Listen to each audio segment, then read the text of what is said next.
This podcast is a member of the Voices of Wrestling Podcasting Network. Visit voicesofwrestling.com to hear the rest of our great podcasts, as well as show reviews, columns, opinions, and updates across the world of wrestling. Very, very, very, Mickey, Mickey, Mickey, Fishy, Fishy!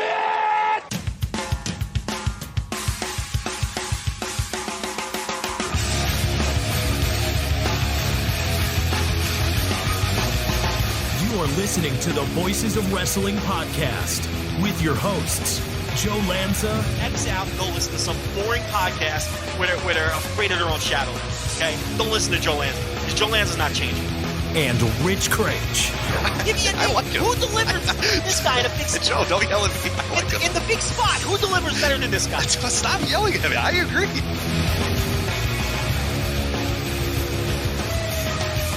Now, at the beginning of this show, you're going to hear some a weird conversation, the ramblings of a madman, as Joe Lanza talks to himself for a few minutes. That is because, unfortunately, my microphone was not working. So we decided to keep it in because I think it's kind of funny. But note, if this is your first time listening to the Voice of Wrestling Flagship, or you're new or whatever, it is not normally one man's insane ramblings. To start the show, usually it has both of us talking. So just to be aware that is what happened. My microphone did not work, but it only lasts about 2 minutes, and then we get into the actual meat of the show. So sorry for the inconvenience, but enjoy. And we are live here on the Voices of Wrestling Flagship Podcast, presented by MyBookie. I'm Rich Craich, alongside, as always, the king of banter, Mr. Joe Lanza. PS5 over here. I'm enjoying it. Yeah, I had to.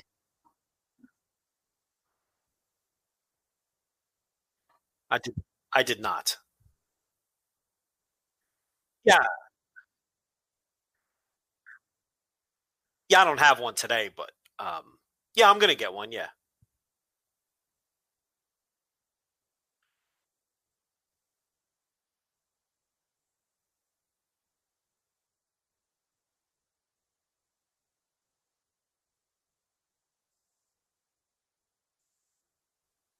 Oh, listen, I'm balling now, you know? You can just go out and get these expensive devices.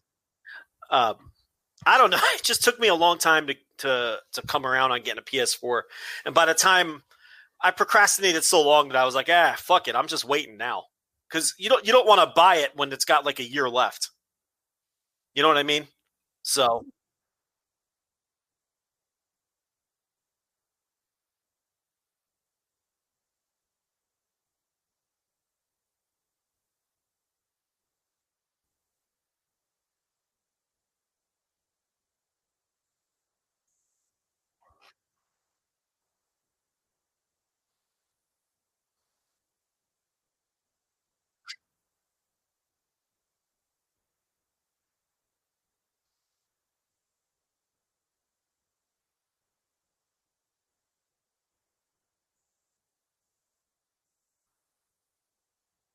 I don't think it's smart. I think you're just a cheapskate.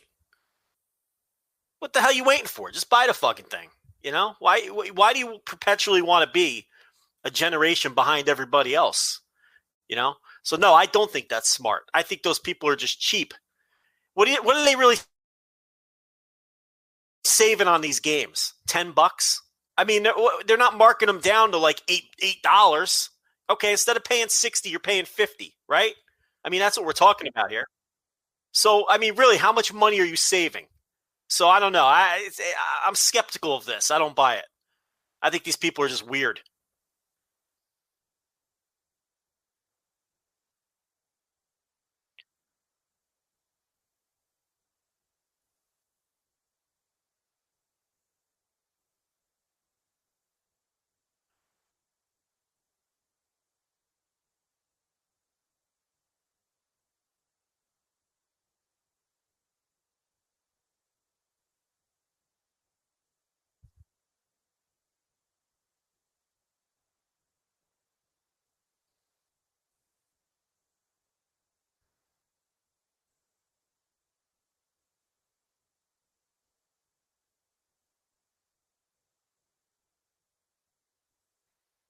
Yeah. They're playing with LeBron, Wade, and Bosh on the Heat, and you're like,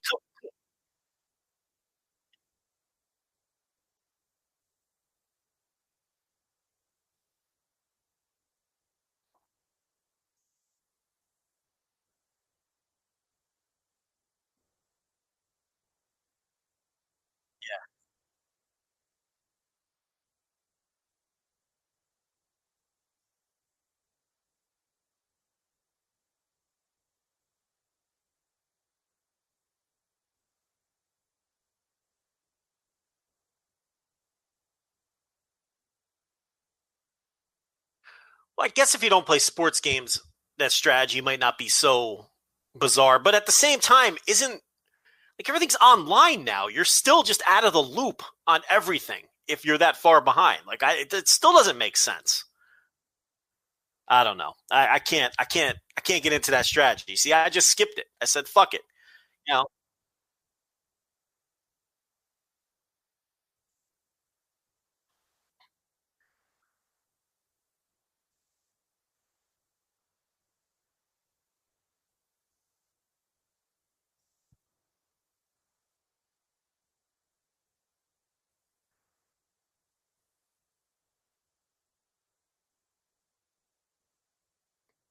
jeez, decrepit old man. I know you're getting up there in age. This is what you just said to me. This is unbelievable. I'm getting hammered here. It's ridiculous.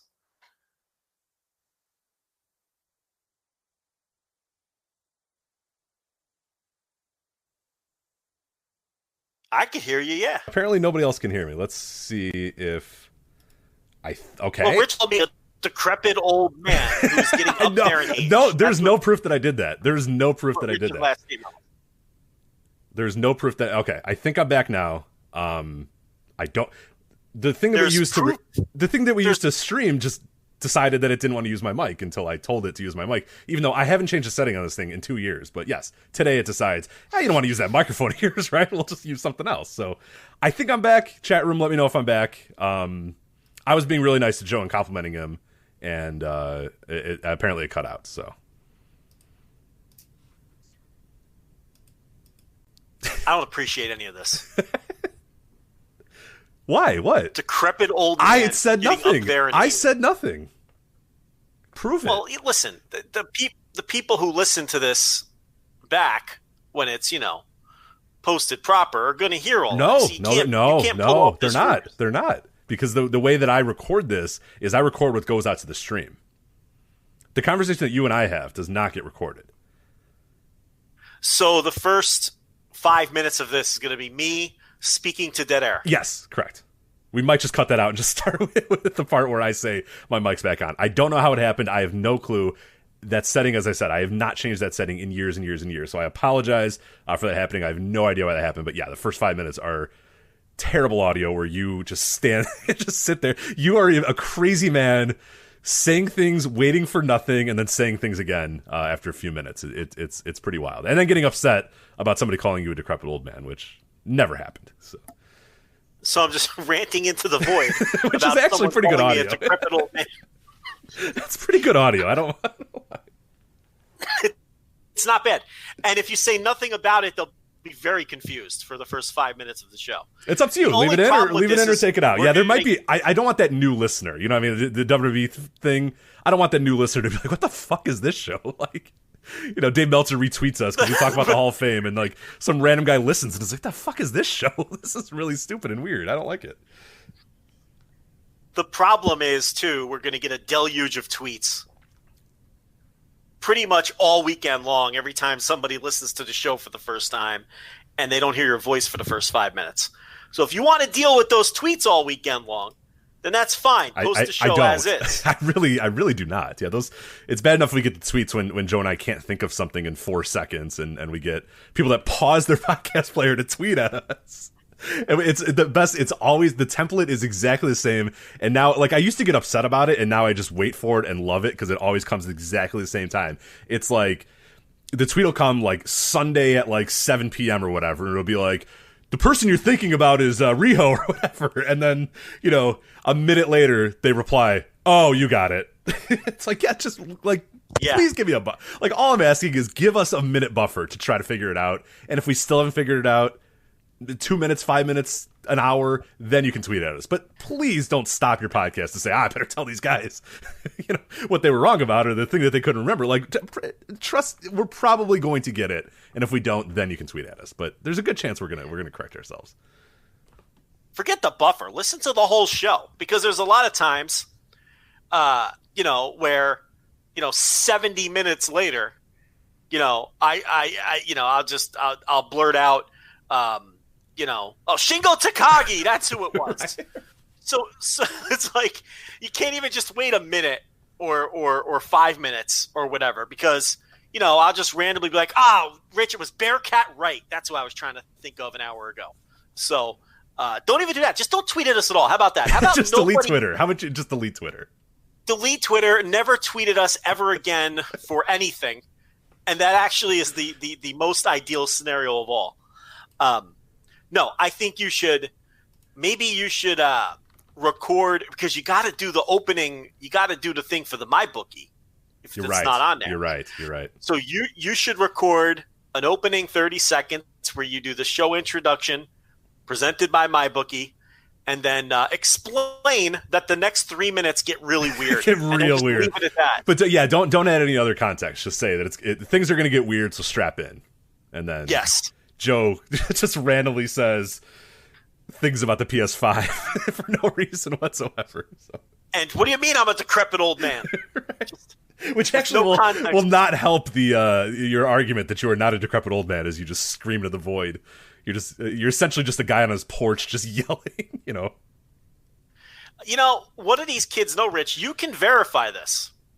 I was a top 10 nationally ranked Madden player. Yes, that's okay. true, right? So what we were talking about before the void happened is that what a lot of people do not know is that Joe and I, the reason this podcast exists, the reason Voices of Wrestling exists, the reason you and I know each other is because of Madden and because of sports video games. We met or whatever you want to call it on a Madden message board, and that's how this entire thing started, because there was a wrestling thread and we would just talk about wrestling on that wrestling thread. But like the common thing between us is that we played Madden, we played sports video games, we did all that sort of stuff. And I think people don't know that about you, because I think now you're not a hardcore gamer at this point. You've kind of moved on. You're not that big, and neither am I. I'm really not at that same level either. But yeah, 10, 15 years ago, that was my life, and that was your life too. Like you're saying, you were a top 10 ranked player. Like you were in 7. I remember you were in every league, every Madden league you were in somehow. I don't know how it's possible that you were in every single league that website had, but you were. I was winning tournaments, all kinds of shit. So I was. But then when Madden started to suck, I kind of lost my passion for video games overall. I kept up until PlayStation 4. That's the gen where I stopped. The previous gen. I'm getting back in. I'm hopping back in, Rich. But at this point, I'm just a Grand Theft Auto / sports game player. That's fair. I'm not out there buying whatever the fuck. Chrono Trigger. It's not happening. There's not a new Chrono Trigger, so you don't have to worry. Doesn't matter. Not buying Chrono Trigger. Not buying, Dragon Marvel Quest. versus Capcom. Yeah, not happening. Any of that bullshit. Primal Rage, not for me. It's just, it's going to be video. None of these games exist anymore, but that's fine. It's going to be sports games and Grand Theft Auto. That's all I do. Madden still sucks, though. That's unfortunate for you, though. I do have to let you know that Madden. No, yeah, I know. I haven't purchased a Madden since the Ray Lewis. Yeah, unfortunately, they still stink. So that was 05. That was 05. With the introduction of the hit stick. The hit stick, baby. Yeah, that was a game changer. That was probably my best Madden year as well. I remember my buddy and I, we did the Madden Challenge. That's what it was called, the one that like toured around the country in different places, the Madden Challenge, and him and I both did pretty well. He ended up in the Final Four and then just got absolutely completely destroyed by the guy that ended up winning the entire thing. And it was just like I had never seen a guy that was like so good at a game, and I think he was like number 3 in the world, and ended up winning tons of money for tournaments all across the country or whatever. But my buddy, yeah, he went on a run, and I made it to the quarterfinals or something like that. It was a pretty good year, but yeah, that Madden 05 was it, man. That was the whole thing, and then 06 you get the QB cone, and then it all kind of falls. Well, 05 is the one that chased me off. That's the one where I played it for a week and promptly brought it back, and I never played it again. I peaked with 03, the Falk cover. Okay, yeah. You were inspired. That's the one where I cleaned up. 04, I was very good, but I wasn't as good as I was on 03.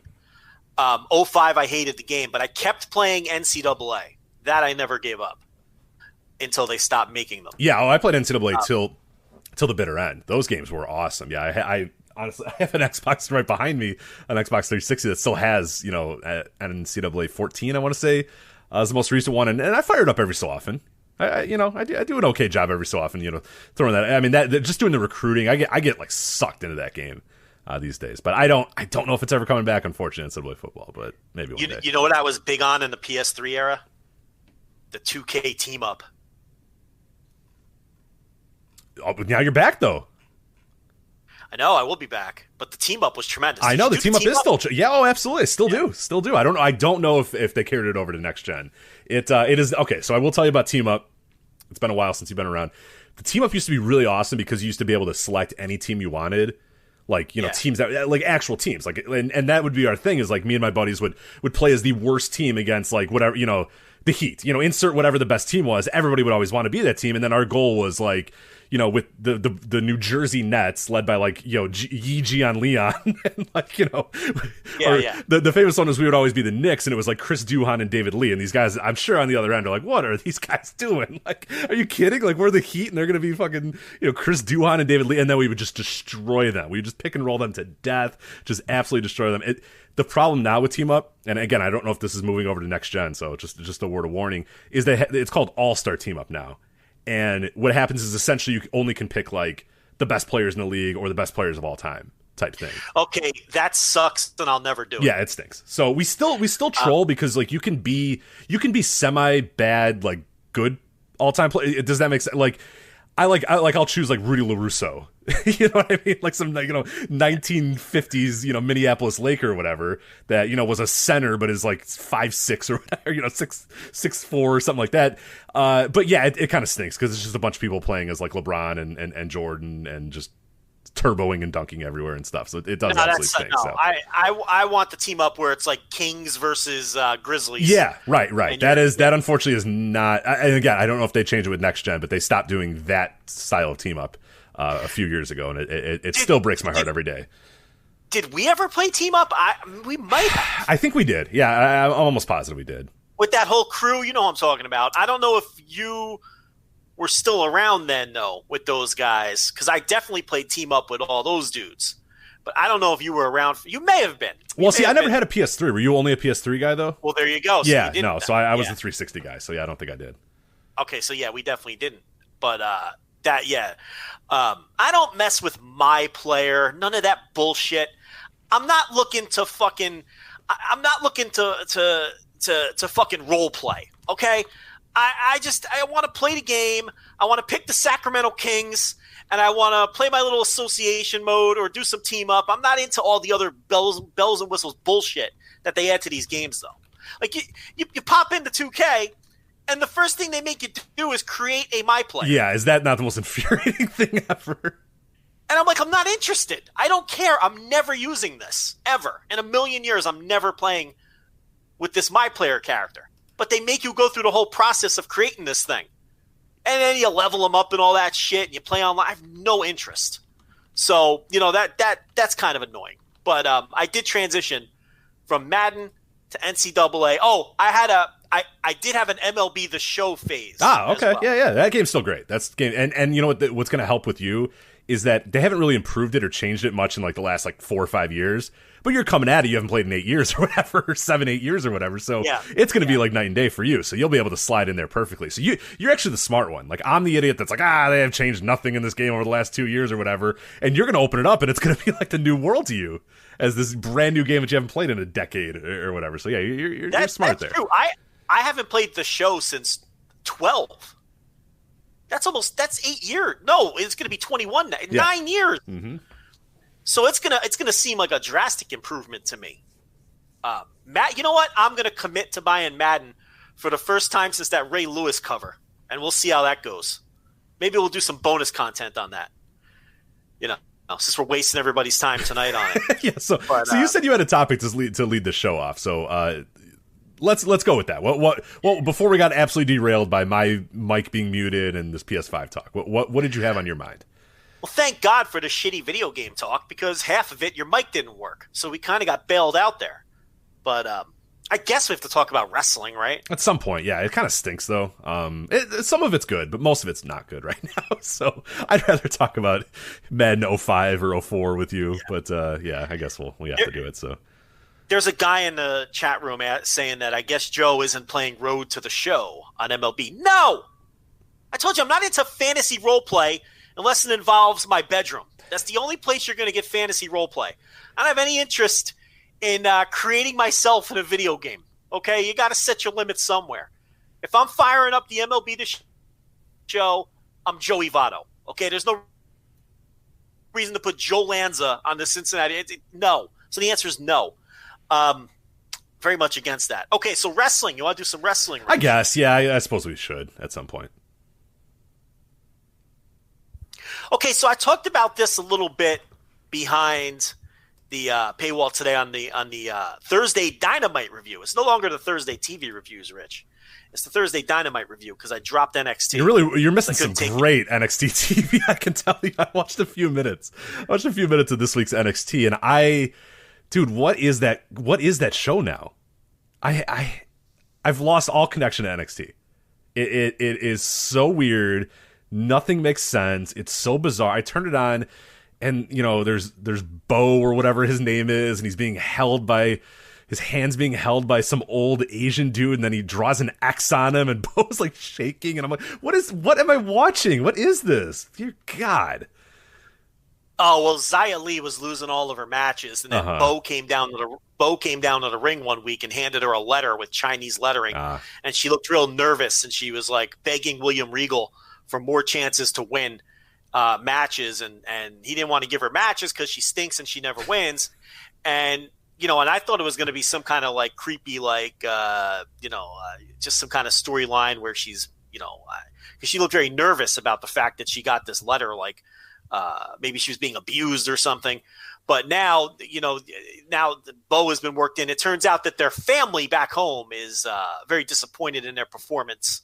And what are we even doing here? Nobody cares. Why are you explaining this? Again, you could have made all that up, and I would say, sure, I believe that. That's exactly. I have no idea if you're actually saying the truth, but I don't care because that sounds stupid, and I don't want to watch it. So. No, NXT is now firmly become the 6th hour of just main roster television. It's not what it used to be.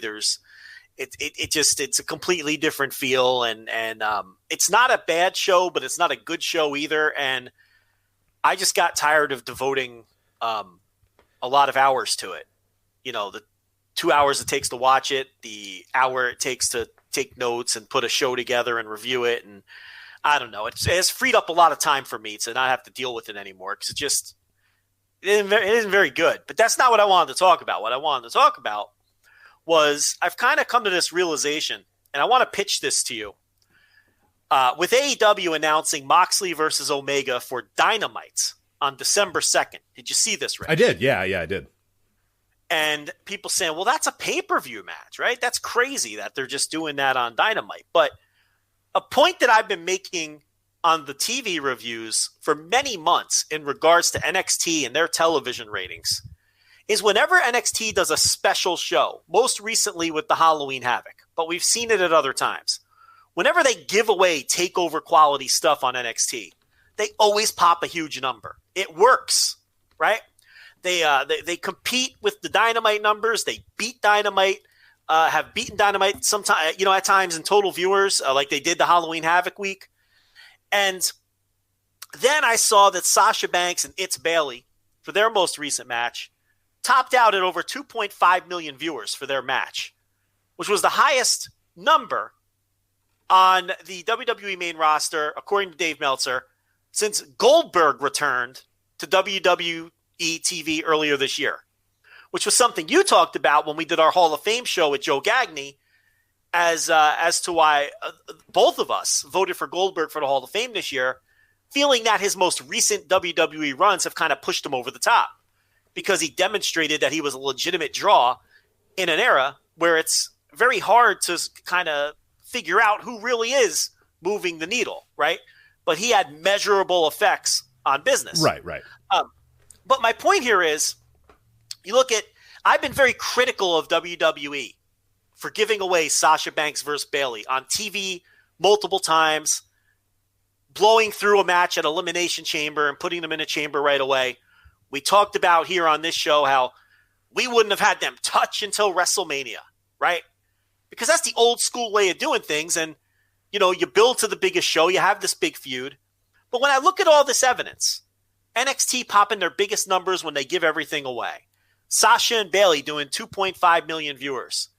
AEW, quote unquote, giving away Moxley versus Omega on December 2nd.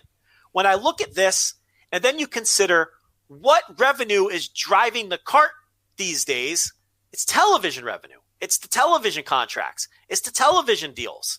WWE is not only sustaining themselves, but putting up record revenues during a pandemic when they can't sell a single ticket and haven't sold a single ticket thanks to their enormous television deals, right? So maybe as analysts and people who break this stuff down, we need to change our mode of thinking. Maybe I was wrong about Sasha and Bayley and saving it for WrestleMania. Maybe it's smarter, like I've been saying about NXT, and then I always talk myself out of it on the air. I'm like, fuck it. Why don't they just give everything? Fuck the takeovers. Get rid of them. You can't sell tickets anyway. No one buys the network no matter what you put on the network.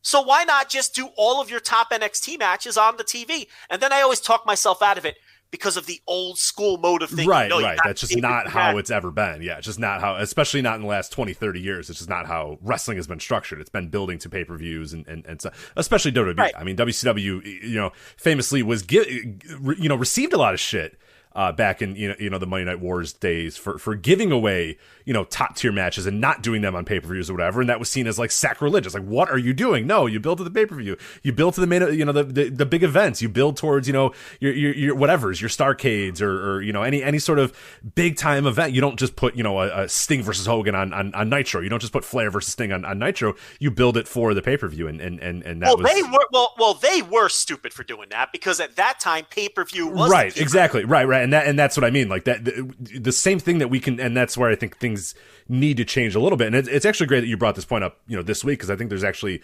we're starting to see internally in WWE. I think that they're realizing this more and more that their business has changed. Because yeah, absolutely, there was no argument whatsoever for WCW doing what they did because pay-per-view was driving a ton of revenue. Pay-per-view was the biggest deal. WWE realized that. WWE, Raw, they were getting, when you look at the number, like the money that Raw was getting in like 1996 or whatever for an episode of Raw, it was like, it's like $15,000 or something like that. It's some number that's unfathomable today when they're making like $1 million plus on an episode of Raw now.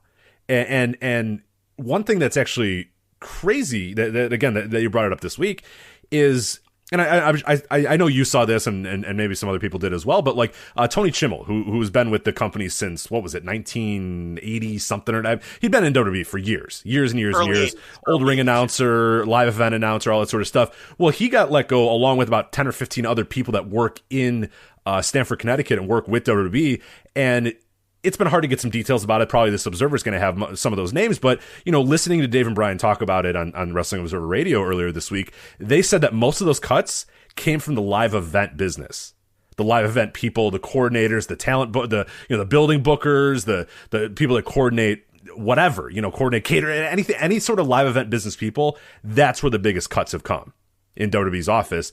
Because I think they realize, and it's something that we've been talking about for years. I've been talking about for years. Especially every time these quarterly reports came out and I'm looking at the house show numbers, I'm like, why do they run house shows? What is the point of running these house shows? Why would you even bother running these? And I think WWE is realizing, wait, what is the point of us running these house shows? I don't know if they're ever going to go back on the road full time ever again. Even when we're back to normal, quote unquote, even when this is over and done with or whatever, I don't think they're ever going back on the road because why the hell would they? There's just no reason to. Less infrastructure needed, less talent needed, less wear down of talent. And look, you're making more money than ever by never leaving the Performance Center or never leaving the Thunderdome or never leaving whatever.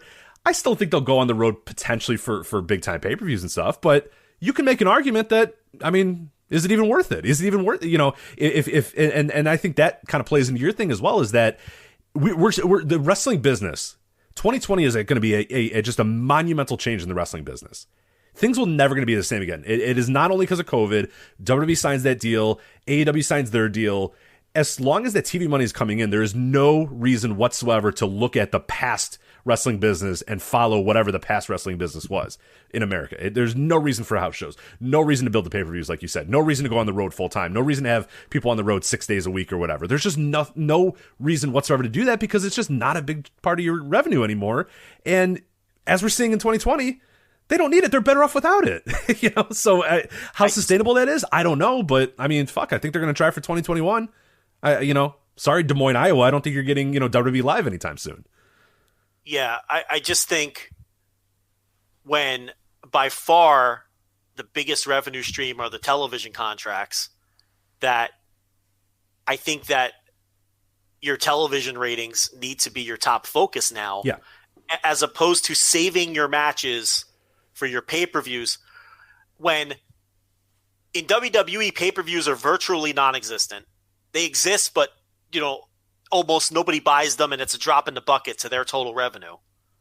When WWE Network has been a bust, has never come close to meeting projections, and nothing they do can seem to reverse that to the point they've essentially given up on it. I mean, if giving away WrestleMania for $9.99 wasn't going to make the network a success, nothing will. So when you consider that they don't even pay-per-views are a virtual non-entity, the network is it was too early and of an idea, and it's never going to get off the ground and never going to meet the projections that they were hoping for. And in AEW's case, they do 4 pay-per-views a year, and no matter what they put on them, they do the same 100,000 buys every single time. They've got a loyal customer base that's going to buy all of their pay-per-views within reason. You can't put an AEW dark level lineup on. Right. I hope people understand what I'm saying here. I'm not saying you still have to put up strong cards, but if they put up any reasonably strong card, they're going to do right in that same range as they always do. So if the television deals are the prime revenue driver, then maybe what we're seeing here are these companies reacting to that. And maybe that we were wrong all along, saying that they were wrong to burn off Sasha and Bayley on TV multiple times, and I still wouldn't have done an Elimination Chamber match as their first pay-per-view match necessarily. I think you could have saved that at least.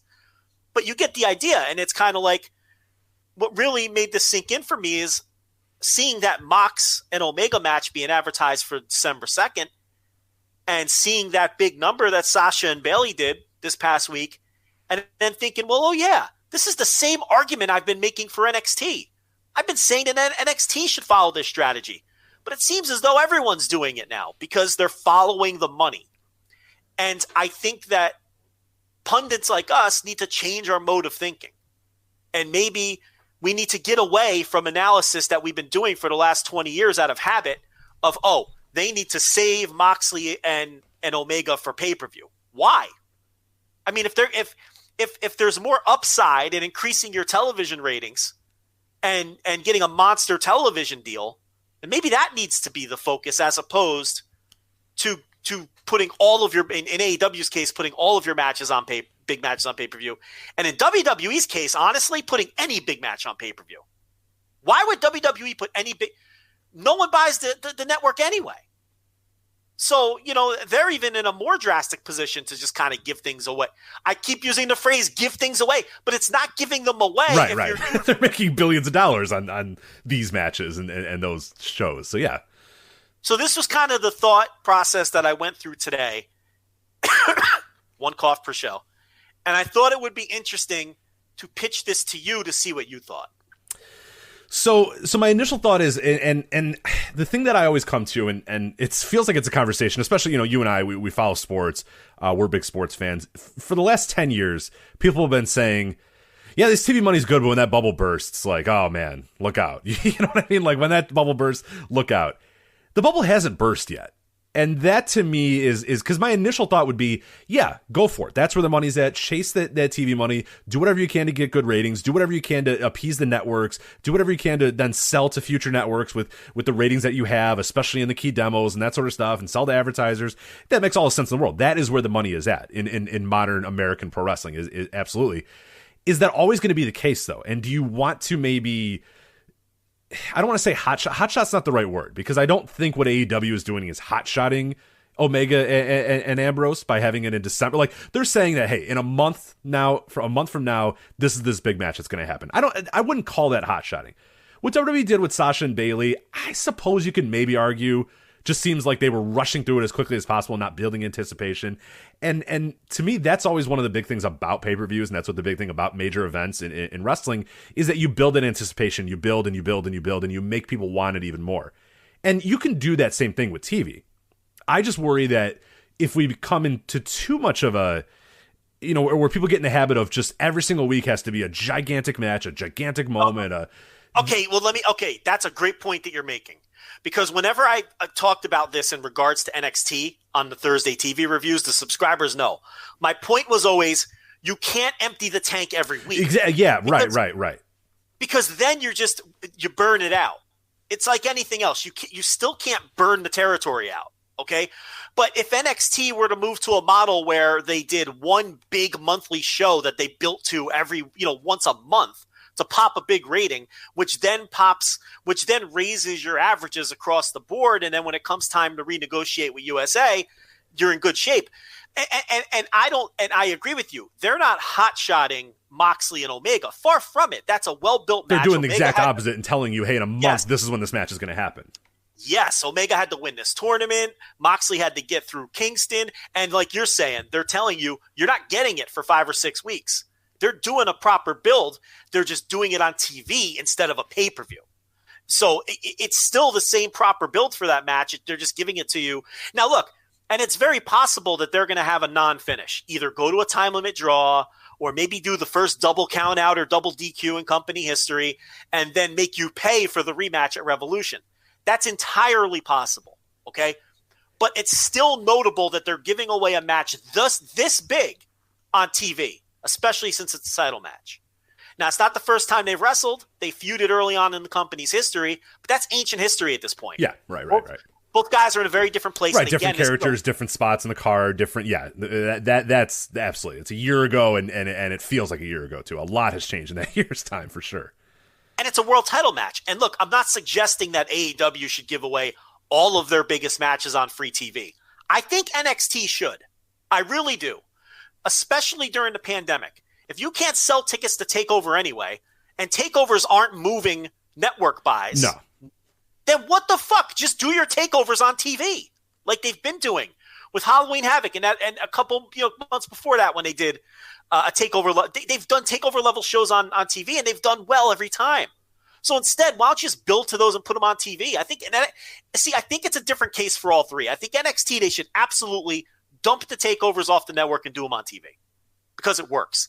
AEW, you've got 4 pay-per-views a year, but in between, I think they should give away their biggest matches in between on free TV like they're doing with Moxley and Omega to help those ratings, bring viewers in. WWE for the main roster, again, that's a little trickier. But I think they should all handle it. It should all be handled in different ways, but I do think it's time to adjust the thinking because it's like, why are we being slaves to the old system of what was driving the top revenue when clearly right now it's – and look, the dude, the other Khan, the one that WWE hired to take the place of Barry Nick Khan. He's confident that despite their rating slump, that by the time the new deals come around, which is another 4 years, by the way, because they've only just finished year 1 of the deals that they just signed, he's confident they can get an even bigger deal anyway. And this is a guy deeply embedded in that world. That's why they hired him. So it's like if the experts don't think that bubble's bursting yet, and we're talking about a half decade down the line, which is an eternity, then I think you need to model your business around what's going to drive the most revenue, and that's TV. So I think we're going to see more things like Moxley and Omega on Dynamite. And we're going to see more things like Halloween Havoc type specials on NXT. And more things like a Sasha and Bayley wrestling each other on TV multiple times before, they ever wrestle on pay-per-view. Because I just think that's you got to follow the money. No, it's a great point. And absolutely. Yeah, this is it's been a transformative year in pro wrestling, and we're going to talk about it a little bit later in the show when we talk about, WWE developmental and all that sort of stuff. But when the thing that you're talking about there with the TV, the thing where I'm mentioning with Tony Chimmel and the live events business, you look at AEW and they haven't had to book a building in a year, or most of the year. They haven't had to travel. They haven't had to take all their stuff and set it up and put it. It has been. I really do wonder. Who knows? Who knows 2021 is going to happen? What's going to happen, or how the things are going to go, or whatever. But you look at the landscape of pro wrestling, and it's kind of funny. It harkens back a little bit to the Hall of Fame show that we did over the weekend with Joe Gagne, and Don Owen is a name that we mentioned before, a promoter that I think you voted for him for the Hall of Fame. I forget, did Gagne vote for him Hall of Fame or no? I've got my notes here. Gagne. Actually, I didn't take notes on the non-wrestlers, oddly enough. Yes, I'm sorry. I could click around or whatever, but regardless, you've been a Don Owen voter many, many years, and people always say the thing that kept Don Owen alive for 5-6 years after almost every other territory went out of business, that kept him going until 90, 91, 92, somewhere in that range, is that he bought his own building. He did TV out of this old converted bowling alley, and he didn't. He bought it. And then he didn't have to pay rent. He didn't have to travel. He didn't have to do a bunch of shit. Guys just came, they worked his building, and then they left. And that was what it was. And I'm not saying that that's going to be the long-term play for WWE or AEW. And maybe the wrestlers are going to say, nah, dude, I'm sick of working in front of, no fans or planted fans or whatever. But we talked about this a few weeks ago. With WWE, this is Vince McMahon's dream. Look, I control the audience now. I make them boo. I make them cheer. I make them do what I want them to do, and I never have to worry about them booing the guy that I want to cheer, or cheering the guy I want to boo, or getting bored by a match, or chanting things I don't want them to chant. I control the audience now. And the temptation to say, this has been good. I've been able to control everything, and we've made more money than ever, and it's cheaper, and our bottom line is now a lot less than it used to be. Scrap all this. Let's go back on the road and pile all these people up into trucks and cars and have them go all over the road and do this sort of thing. So we're back in these crowds, and I'm back trying to manipulate these crowds and failing miserably because I'm terrible at what I do. The temptation to not just say, fuck it, let's just do Thunderdome in our own arena. Let's buy an arena and just do Thunderdome from this arena from here on out. Totally justified, I think, at this point. For Vince, absolutely, because, and I made this point earlier in the week, they're not a wrestling promotion anymore, and I don't think that's that's not even a unique point for me. They are a television content company, and he's finally achieved his dream of just creating a television show as opposed to a wrestling promotion, where I think AEW still sees themselves and they are a wrestling promotion, and they can't, they'll get back in front of live crowds and all of that. And I do think this is tempting for Vince because, like you're saying, he can control the reactions. He can control all of the narratives, where before they had totally lost their grip on controlling the emotions of the audience. He totally lost his touch. And like you're saying, now that doesn't have to be a factor anymore. And he can put the stories on TV that he wants to put on TV and tell them his way without any interference from those pesky fans. Yeah. Mm-hmm. And at the end of the day, we're just costing them money anyway. Right, exactly, yeah. And the thing that I thought was really interesting, and we didn't talk much about it, but the WWE Business Report, the Q3 that came out, is that everybody was thinking, oh, this Thunderdome, what an investment this was. And I looked, and it was like barely an investment. It was a drop in the bucket of WWE Business. And it's like, holy shit. They rented a basketball arena for 2-3 months or whatever, I forget what exact time was, set up all these video boards, did all this sort of shit, and it cost them nothing. Yeah. It was nothing compared to what they would normally do to run fucking house shows and run Raws in goddamn, random Minneapolis, and then, we're after Minneapolis, we're going to Milwaukee, and like all that is, I think I really truly believe that not only are house shows dead, but I think it's going to take a lot of convincing for Vince McMahon to tear all that shit down and get back on the road and do his TV in front of the crowds again. I really do. Even the analysts who knew they were going to save money by doing that and make more money underestimated how much. Yeah, right. That they were going to make by doing that. It was a shock of, oh, that's how much the Thunderdome cost? Well, shit. Like, an eye-opener to everybody. People thought, oh, well, everything that they're going to say by not going on the road, they're going to invest in renting out this building. That was not the case at all.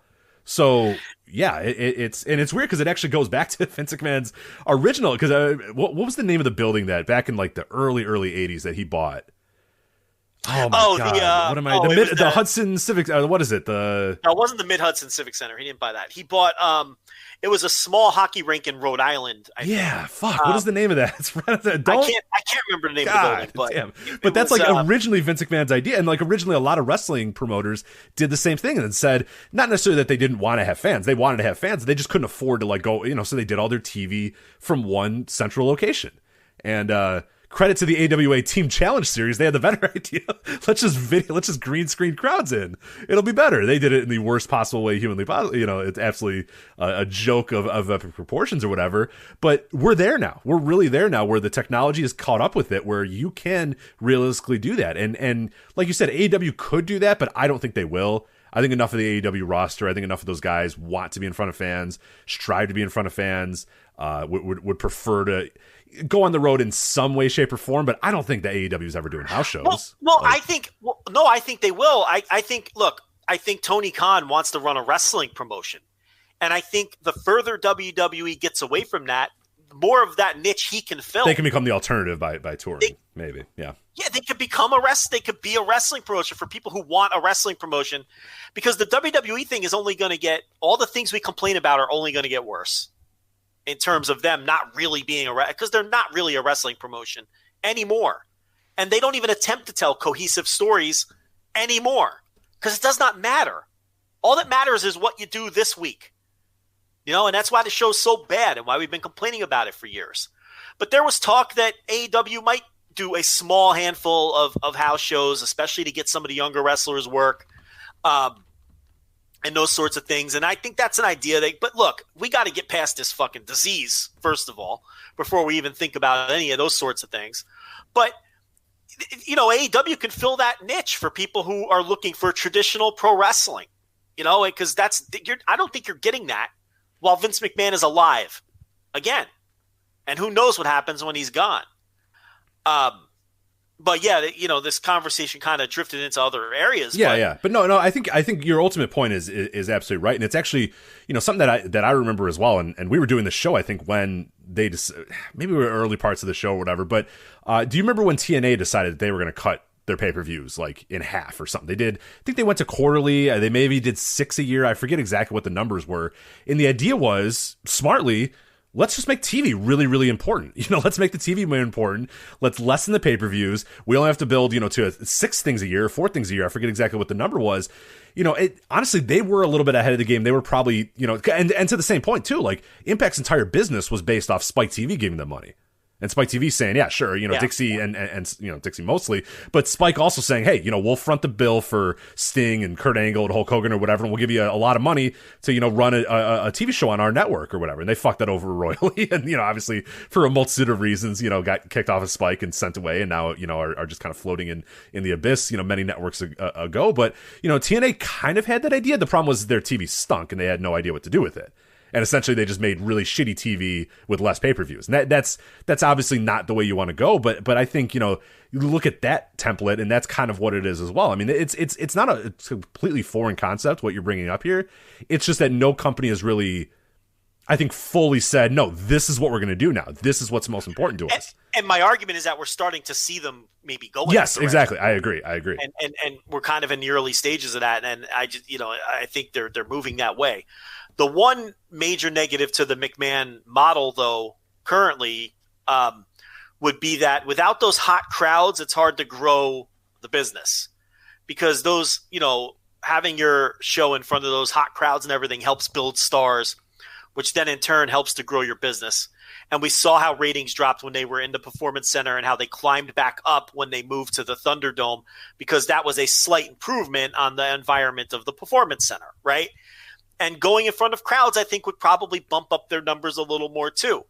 But the thing is, it's I don't think they care, because they come on these quarterly calls with their ratings in the shitter, and because it does not matter, they just lie to you and lie to themselves. And Vince McMahon says things like, all right, 1.6 million people are watching Raw, but we have more fans than that. They're watching on YouTube. They're watching on, digital. They're doing it, but they're not. Okay, they have lost fans. He probably knows that deep down. But, he spins it for the investors, and maybe he's even spinning it. Maybe he doesn't know that deep down. Maybe he is doing spin up. Maybe he has convinced himself that we're just in a new era where people are consuming it another way, but there's no evidence that they're doing so. So that's where kind of his model falls apart. And that's where I kind of think it would be smarter for AEW to just remain a traditional wrestling company in front of crowds, in front of ticket-paying customers, and just do it the way it's always been from that perspective, except maybe, you can do bigger matches on TV now, and we have to get away from the idea that you have to live in fear of giving anything away on TV, because that's the way we've looked at it too for the 8 years we've been doing this show. We even talk about that in relation to Japanese companies, like, oh, well, you don't want to give away too much here. You want to save it for this. And, that's always been our mindset. And I just think that this is probably where we kind of have to try to retrain ourselves as the business changes. This idea that you're giving things away on TV, when TV at this point is honestly the most important thing. Yeah, absolutely. But definitely now AEW, you can compare the $45 million or whatever it is per year that they're getting for TV, and then try to do the math and figure out what they're getting when they sell 400,000 pay-per-views a year. And maybe it's a little more balanced there. That's why I say you can't just approach it black and white across the board. Every company needs to approach it the same way, because their revenue balance is going to be drastically different than WWE's revenue balance because of the enormity and the size of WWE's TV deals. But the end game for AEW should always be to try to get a bigger television deal every time. So if that means you have to, quote unquote, burn off a Moxley versus Omega now and then, I think you have to do it. Yeah, and some people in the chat room have brought up a decent point that, like, Pac and Omega was, the Iron Man match was on TV, and maybe that was like a sign that this was going to maybe be what this company could do it sometimes. That was done before Revolution, the week of Revolution, right? Like, they decided this Pac versus Omega, which had been built pretty well and was a decent match. It's nothing on the level of Omega versus Moxley. Like, this is the first time that I would say they've blown off like a true sort of main event title match thing here with Omega Moxley, but they've done it a little bit before. They dipped their toes in it without fully going in. But yeah, you're absolutely right that this Moxley and Omega thing is jumping all the way in the deep end and just saying, fuck it, we're doing it. And we're going for it. This is by far the biggest match they've ever done. And again, like, to our point that we talked about a little bit earlier, I'm all in favor of this, provided you give it build and you say, hey, look, in a month, this is the match we're going to give. It's a big time match, but it's happening in a month. I am 100% okay with trying that. I am not 100% okay with Dynamite starts off and they say Tony Khan made Omega versus Moxley tonight on Dynamite. Like, that shit's terrible, and that will always be terrible. That is a horrendous idea. You can't burn it out, and you can't be desperate, and you can't fall into the trap of, we did a bad number last week, so we have to hot shot something this week. Because now you're talking about what you were talking about earlier with WCW, where they were so consumed with winning what ultimately was a meaningless ratings battle that they were giving everything away and hot-shotting stuff in an effort just to win the next week. And what did it mean at the end of the day? Whether you beat WWE by 200,000 viewers or lost by 100,000, what does it matter looking back on it 20 years ago? They destroyed their company by chasing that. So yeah, you can't hot shot. You can't just throw balls to the wall every week. You run out of matches in 2 months. So, that's not what we're suggesting here. It's but there should be, more of directing your business towards what's ultimately going to draw you the most money. And that's definitely not house shows anymore, as Rich has been laying out for months, if not years. And it's quickly becoming not pay-per-view anymore. It's pretty wild. Yeah, the network, I mean, we've lived through the beginning of the network, the anticipation of the network, the rollout of the network, the projections of the network, and it's pretty undeniable that thing's been a massive failure. Like, I love it.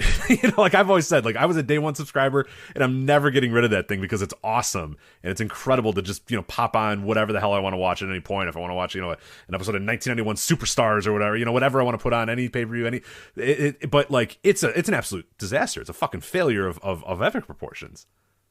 Just didn't work. I mean, it just didn't work at all for what they wanted, and I think it's played a huge part in transforming their business. Because if that thing had 5 million people subscribing to it, then I don't know that what you're saying it would be as easy to do. Whereas now it's like, fuck it, who cares? That makes that's 1/90th of our revenue. Well, probably way less than that even. Yeah, what are they at? What's their number even at right now? 800,000. What the network? Because it hasn't reached. It fell below $1 million, right? Or am I wrong? I think no. It was 1.3 million or something like that. Okay. The last they haven't given a number in a while though. No. I don't. Let's say it's still $1 million. $1 million at $10. That's a fucking nothing. That's nothing to them anymore. Netflix has 195.2 million subscribers. Right. Disney Plus, which is considered like, it's been okay, right? 73.7 million subscribers. And HBO Max, which to this point is considered a bomb. An unmitigated disaster for HBO. Yeah. And they've had problems getting on certain platforms. I still don't think they're on Fire Stick, and I'm not even sure if they're on Roku yet. It's been considered, not a bomb on the scale. What was the mobile thing that just folded? That thing. Was Quibi, yeah. It's not Quibi levels, but HBO Max, in the industry is considered to be struggling. Has 38 million subscribers. Yeah, right.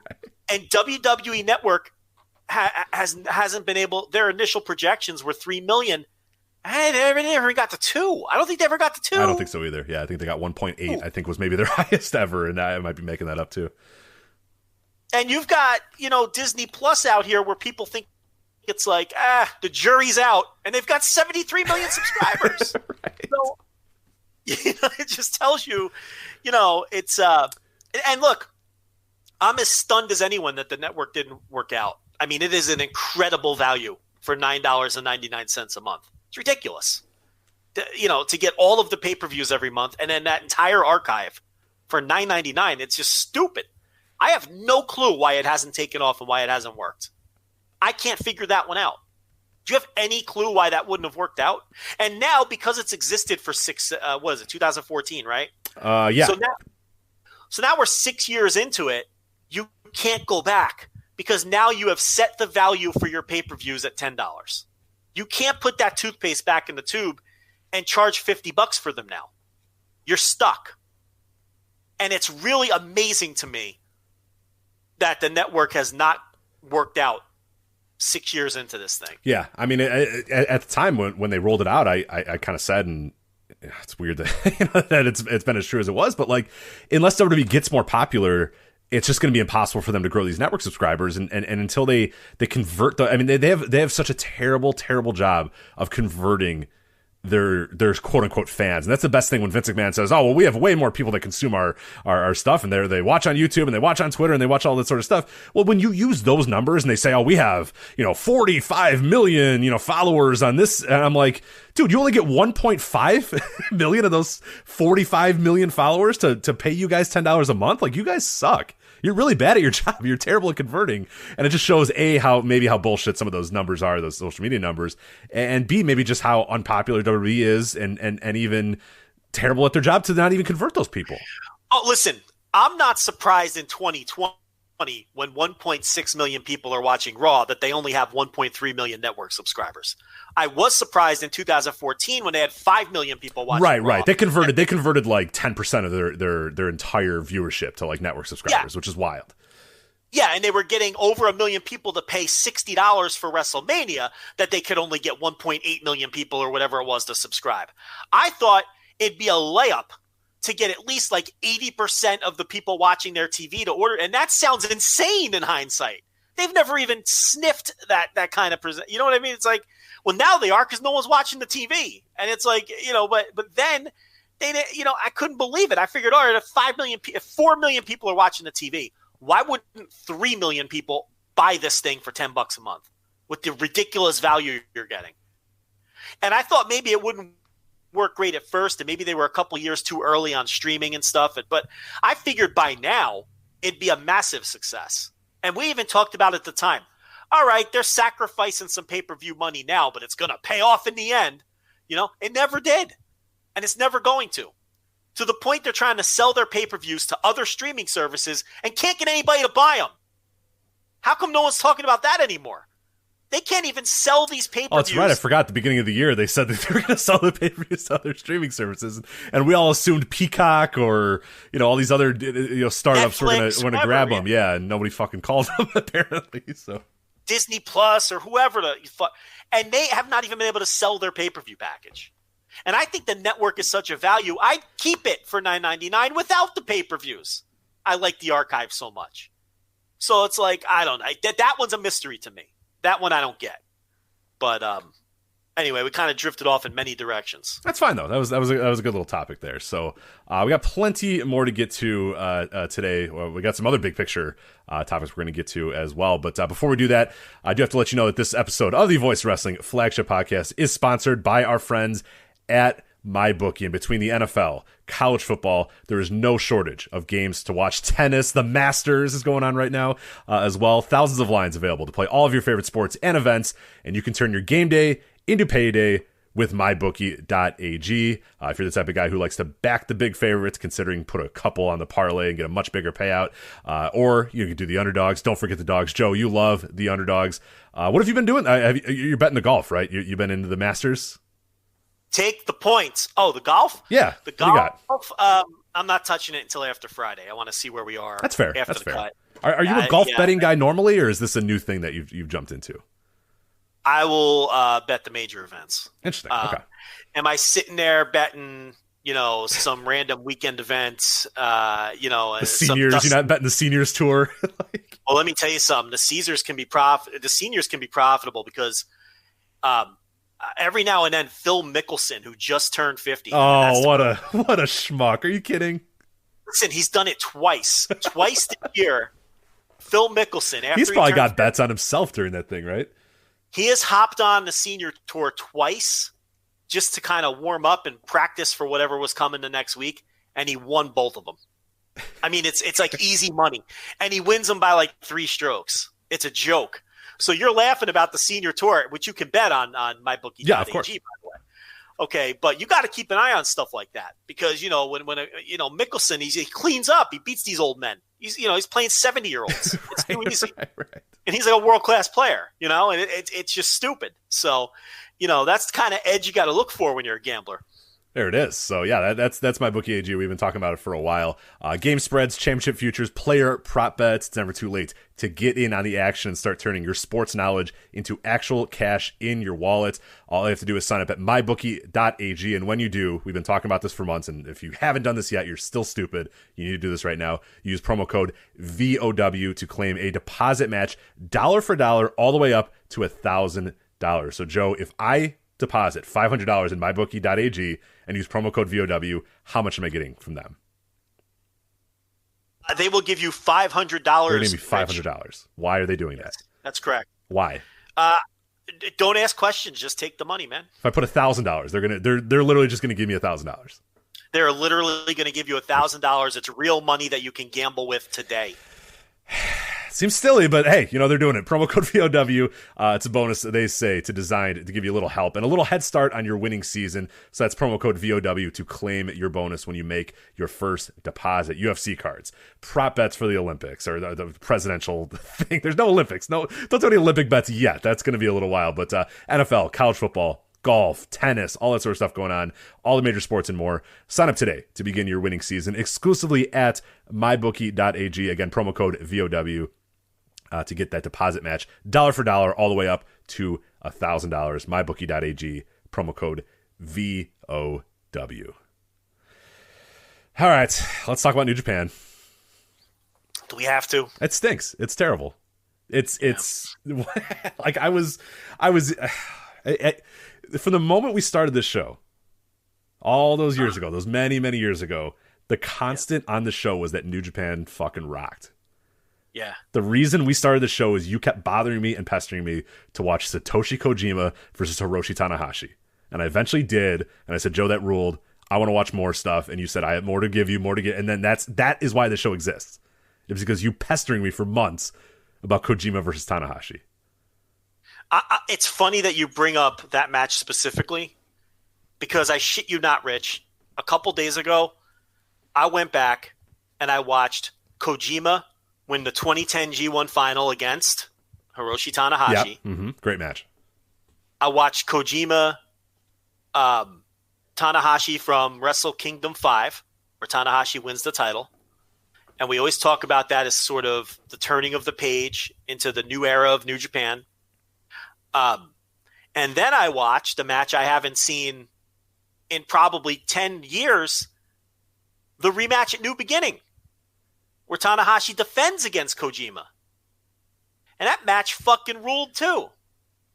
And it's like, I'm watching these matches and I'm enjoying them and I'm just thinking, man, you cannot believe just the tone, the difference in tone between that era of 2010, 2011 New Japan, probably through to about 2014 or so. Because I watched, I went through and cherry-picked matches from the first few years of what I call, the Okada era.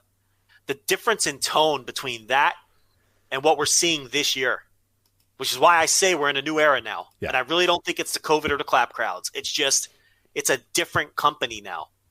And the difference in tone between matches like that and Power Struggle, it's just seismic in difference. It's just so much difference. And it's, I implore people to go back and watch stuff from, say, 2011 to 2014 and then compare that to what we've seen over the summer and in New Japan Cup. And, well, maybe not that because there were no crowds at all, but what we saw at Power Struggle.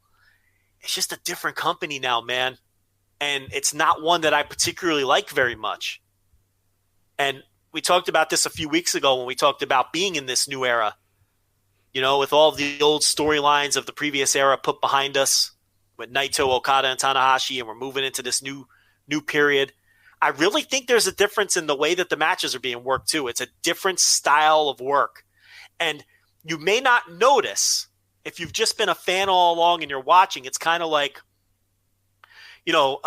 Brittany and I were looking at videos of the kids from, they're still only 3 and 4 years old, but we were looking at videos from like just 2 years ago of them and blown away by how much they've grown and how different they are from just 2 years ago.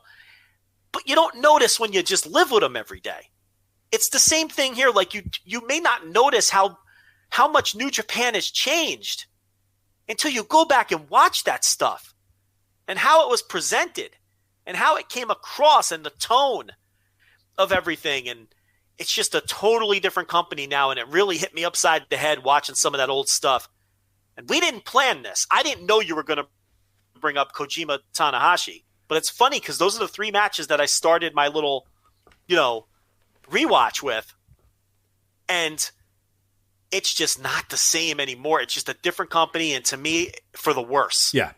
100%. Yeah, watching old New Japan is it makes it really tough. Like I obviously went through and did the G1 series for Patreon, and now I'm working my way through some Best of the Super Juniors, and that's kind of what's made me so grumpy as well. Is I watched a lot of the recent G1s. I watched going back to Okada versus Nakamura from I think 2013 or whatever. Watching Naito versus Omega from 2016, and just these different just incredible G1 main events, and like you said, it's just the tone. It's just tonally completely different, and it's everything that we always wanted, everything that we always complained about, and we got. A company gave us what we wanted. That is why the show is what it is. That's why the show still exists today, because New Japan was what it was, and to a lesser extent, like we talked about a little bit earlier, NXT was always that. Safety blanket, safety, whatever you want to say, the whatever, it was always the thing that we could fall back on. As NXT and New Japan was always good. Like as long as the shows existed, those two companies have been there for us, and we've been able to watch them. And now they're just so drastically different, and that's fine. Like the show's not going away. Like I'm not going to stop doing the show because New Japan stinks now. But like I think this Power Struggle show gave me that moment, and we're going to talk about the Wrestle Kingdom booking as well, and what's building up on Wrestle Kingdom. It's just for the first time in this entire show's existence, I'm like. Exactly like you, I'm like, I don't really want to watch New Japan. Like, I kind of feel like we have to. We have to write this book because it's what we do. And we have to talk about New Japan because it's what we do. But I've never been less interested in this company than I am right now. It's just not it's just not what I want out of a wrestling company. And that's, that's fine. Like, if this is the direction they're going to go, that's cool. Because, in the history that we've been doing this show, promotions have come and gone. Promotions have been good and been bad, and we've liked them and hated them and loved them, and now we don't talk about them or did talk. Like, they come and go. Ring of Honor used to be a staple of the show. We don't really talk about Ring of Honor that much anymore. You and I still kind of watch it. Impact used to be a staple of the show. You and I barely watch it anymore. You know, Wrestle 1 we used to watch a ton of, and then we stopped watching it and we moved on or whatever. That happens. Like Noah, we ebb and flow. With All Japan, we ebb and flow. That's what we do. On the show now, we do that. We'll ebb and flow with the promotion and the things that we're excited about and the things we like, we'll talk about and we'll discuss and we'll preview and we'll get excited about. But the stuff that sucks, like we have no problem kind of letting go, and I'm hoping, and I keep hoping, that New Japan isn't going to be this forever. But the more that it happens, and the more that, like, you bring up this new era thing, and when you brought that up a few weeks ago, it did hit me pretty over the head. Like, oh shit, you're absolutely right. This is not the New Japan that we knew a year ago, or a couple years ago. This is not the New Japan that we knew at the beginning of this decade. That's not the New Japan that we knew at 20 years ago either. I mean, it's just a completely different company right now, and the style that they're booking is just not. I don't love it. And the matches, like, we're going to talk about Power Struggle. I thought the matches were fine, but when top down, you there's this malaise over everything. I don't even care. Like, We're going to talk about Shingo and Minoru Suzuki, Joe. I have no thoughts about Shingo and Minoru Suzuki. I have nothing for you. I looked at it and I said, what am I going to talk about? I don't even know. I got nothing on that match. Like, when a promotion is poorly booked or booked in a way that you're not enthusiastic about, it sucks some of your investment out of the matches because you're not concerned with where things go. You're not excited about how matches end. Right. Because do you remember when AJ Styles won the title from Okada thanks to interference from Yujiro? And that was the Yujiro turn. Yeah, right? we almost stopped. We almost stopped watching New Japan forever. I remember that show, and we were just incensed that they would have a run-in on a main event for a title. We couldn't believe it. We were like, "What are they doing, Gato? You've lost it. You have no idea what you're doing anymore." I think it got quoted, and it used to be a big deal. It was like you were just screaming, "I don't want this WWE bullshit in my New Japan," or whatever. Like, that's We went ape shit on that, and it really. We thought about just hand waving it then, and it's like, we'll give it, let's see what happens. And it was because the idea of New Japan doing a run-in finish on an IWGP title match, it's like, it was disturbing to us, and it really bothered us. And this was, a company where you could largely get away from that stuff, not entirely. And look, New Japan during that great 8-year run was never some clean finish promotion. That's not what we're saying. There was always some element of Western influence. We know that's how Gato books because that's what he liked. But lately, it's just been completely out of control. Every single main event in this company is a shenanigans-filled pile of shit. And I'm over it. And I'm tired of it.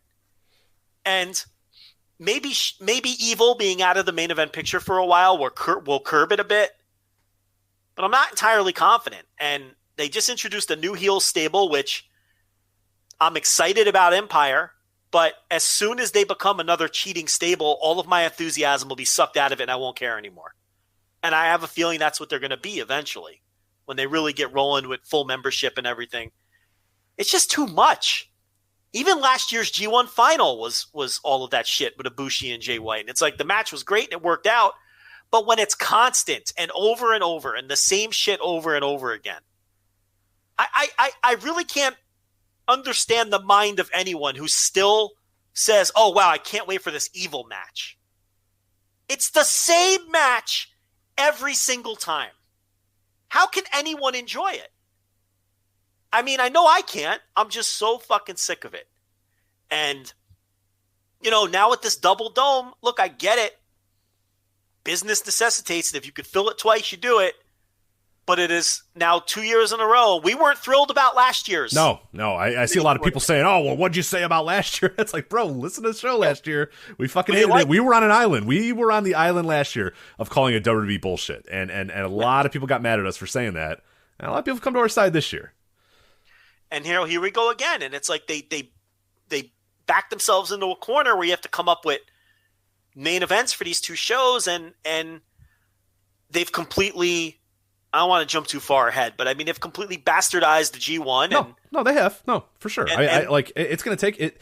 I don't know if it's like no one's going to care about the G1 ever, but I mean, I personally am going to care a lot less about the G1. I tell you right now, I care a lot. I'm going to care a lot less about who wins next year's G1 because now with these two domes and what they've done this year, and to a lesser extent last year as well, is they've told you is that it doesn't matter anymore.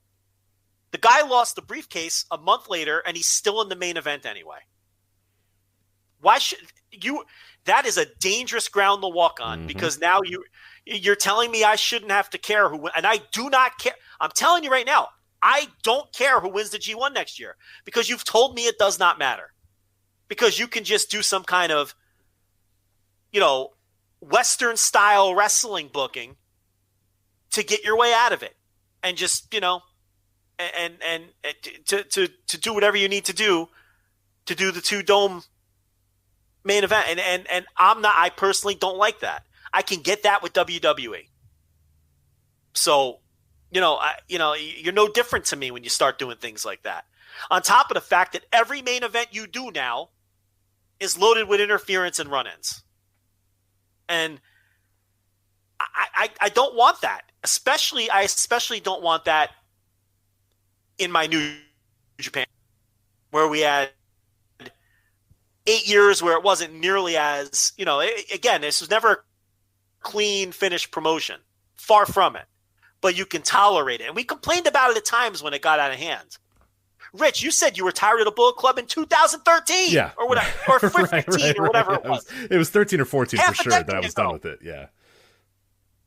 So it's like, this isn't a new complaint from our end, but now it's just completely overrun the company.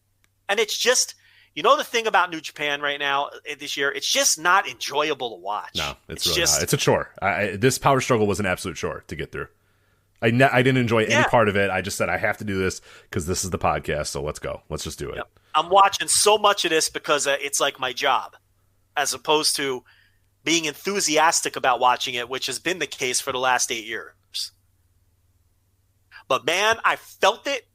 Rich, I felt it on January 5th. I just felt like that was the end. And nothing lasts forever. And 8 years is a long time in wrestling. And it didn't just happen overnight on January 5th. It was gradual to get to this point. Because like I said, you go back and watch, you see the drastic difference in tone. But we didn't notice because we were living it. And this year it's become just very noticeable. Because the evil thing, I know that's everybody's lightning rod, but for good reason. Because evil fucking sucks. Everything about evil sucks, with the exception of his theme song. His entrance theme is great. Yeah, it's all fantastic. Yeah. But that's kind of the lightning rod. But I'm watching it. I'm watching Leon Ruff, quote unquote, beat Johnny Gargano on NXT. I mean, that could have been cool if Ruff beat him. Yeah. It was bullshit. Yeah. But I'm watching this and it's a banana peel thing. Which again, as we know, history tells us does not make stars. Banana peel wins do not make stars. Right? Ruff goes in there and beats him.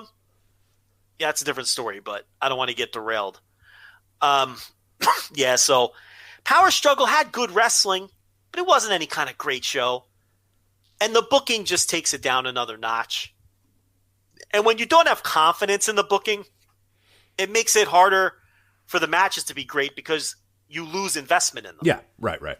And a big part in thinking wrestling is great is being invested in it. So that's a big problem too.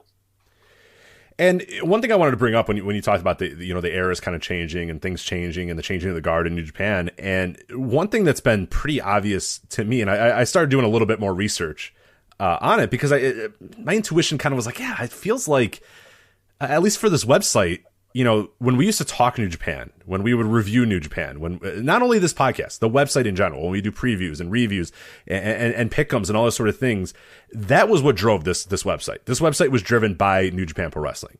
That we started out being one of the only people actually covering it extensively, and then everybody started covering it extensively. But it didn't we didn't lose anything when everybody started covering it. Just more people started enjoying New Japan Pro Wrestling. Like our numbers continued to go up. They never fell. They were always going up, even when every single other website in the world was also covering New Japan. What happened though it's the last year It is 2020, and it's a little bit of the last half of 2019. It doesn't drive the numbers like it used to. The podcast numbers, when we used to do we're going to cover New Japan Pro Wrestling, it'd be the lead topic of the show, it would almost always do well. It was Sasha Banks, a big New Japan show, and WWE would always lead this show. And now, it doesn't really matter that much. It's about the same, give or take. Some shows peak a little bit higher than others, but for the most part, it doesn't really drive huge business. And we look at, I look at our previews and our reviews, and those numbers have plummeted from where they were 2, 3, 4 years ago. And more people. Now, hold on now. Is this COVID adjusted? That's COVID adjusted, yeah. Well, the rest of the numbers aren't down. Like, the rest of the numbers are fine. Right, that's what I'm saying. So in comparison to everything else, so just so people understand that this is apples to apples, you're not just. Oh, yeah. Right, yeah. The percentages of, like, New Japan things used to be, like, on always the high end of the website and the highest percentages of website traffic or whatever, and they just aren't now. And, I don't know if that's, chicken or the egg. I don't know if it's because we don't, but we cover it just as much as we used to. We don't do anything different than we did 3 years ago. We cover it the same way. We run the Pick'em every single year. Our Pick'em had 250 less people this year than it did a few years ago. Yeah. And I promote the hell out of that thing. I go every channel that we could possibly go on. We get a ton. We get a lot of people, but yeah, the book sales went down last year from where they were the year prior.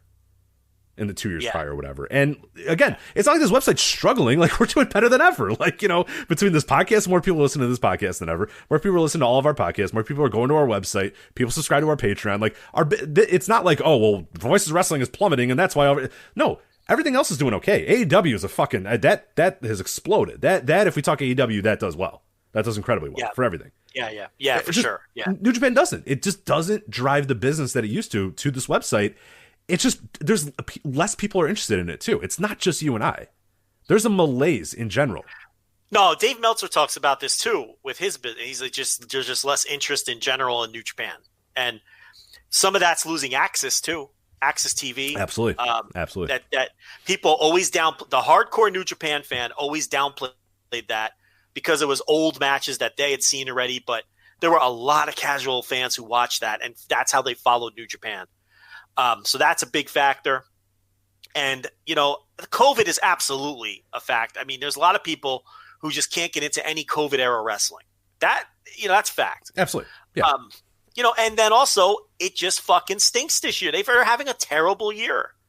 And I think a lot of it is this blunt transition into what they're going to be moving forward. And it's not what people want, at least Western fans, out of New Japan. We don't know about the native Japanese fans because we haven't been able to see shows with full ticket sales yet. I don't know about you, Rich. We do the show together. We haven't talked about attendance during the pandemic era at all. When I do stuff on my own behind the paywall, I never talk about attendance. I don't know about you when you do your own stuff behind the paywall. I think it's utterly and completely pointless to talk about attendance in any way, shape, or form for any promotion on earth during COVID. Oh yeah, 100%. I agree. I don't care if they're selling out half tickets. I don't care if they're not selling out half tickets. I don't care how many tickets AEW is selling to that little building in Jackson.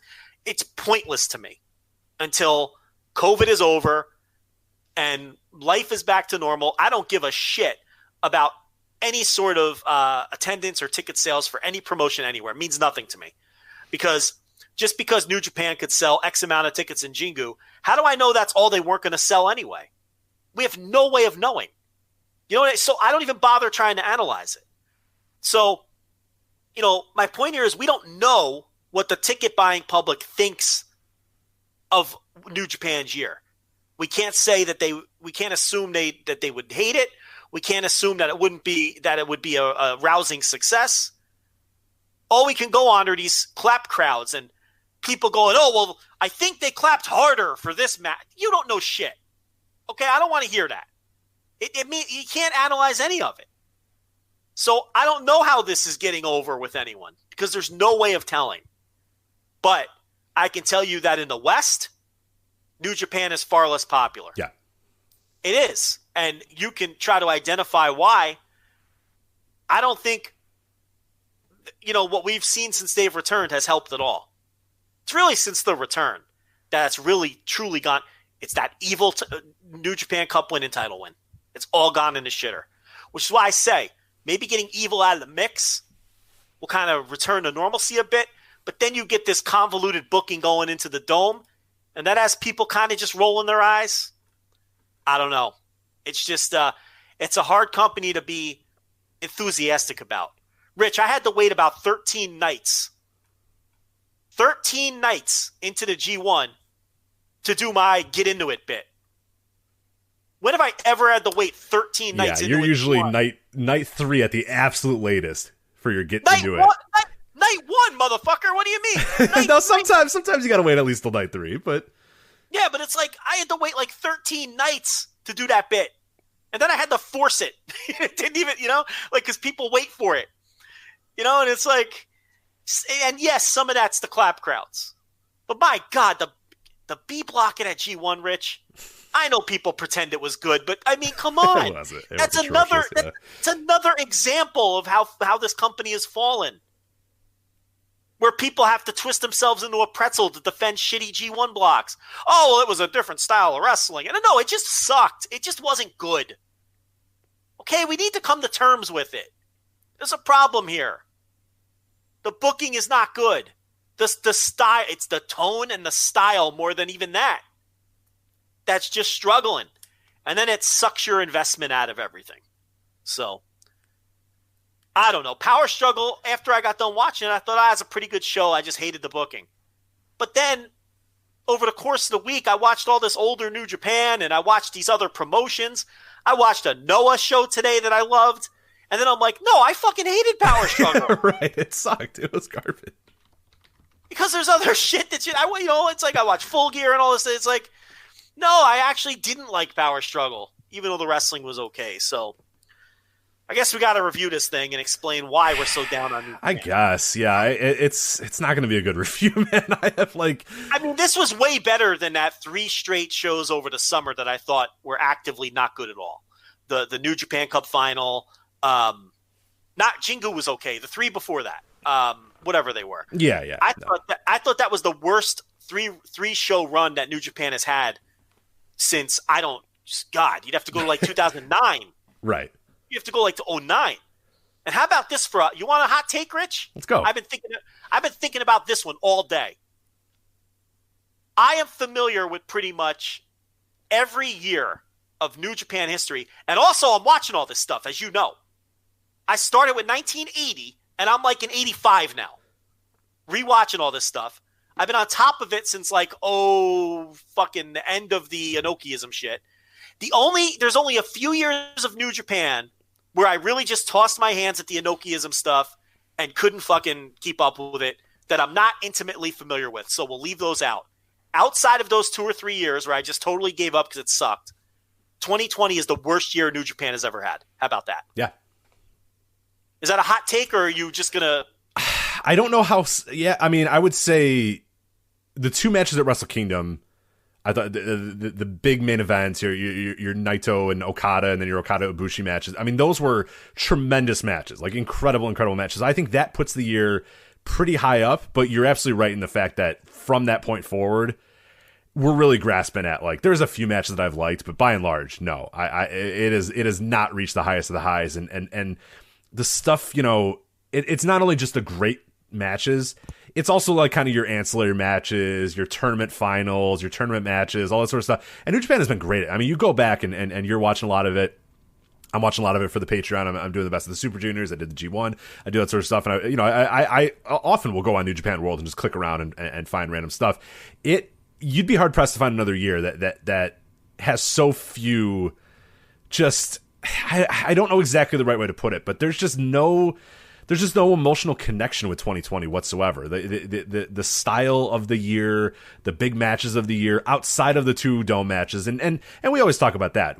I honestly always I always add the Tokyo Dome matches to the year prior, because I think it definitely sets a stage, not for the year to come. That's like the day after, the January 5th, the January 6th, the shows after, I think really set the stage. The New Year Dash or whatever, those will set the stage for the next year after that. But I always think of the Wrestle Kingdom stuff as the year prior. So to me, like, the Wrestle Kingdom matches this year, they represent the end of 2019 for me. And I think you kind of agree as well, right?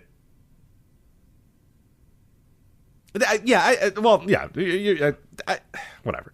I think they definitely do. So, regardless, I don't know, man. It's the worst ever is tough to say. I really have to go back and watch some of those, Inokiism ones. But I think you're on the right track for sure. You're definitely on the right track with that, which is pretty sad to think that's how this year has gone. So hopefully after Wrestle Kingdom, after January 4th and January 5th, we put 2020 in our rear view and see something new with 2021. So, are you back, Joe? I believe you're on mute. Joe has left the building. Joe's gone. He's possibly pissing, so we'll let him do whatever he's going to do here. I have nothing more to say about Japan in 2020, New Japan Pro Wrestling in 2020. So, Joe better come back pretty soon.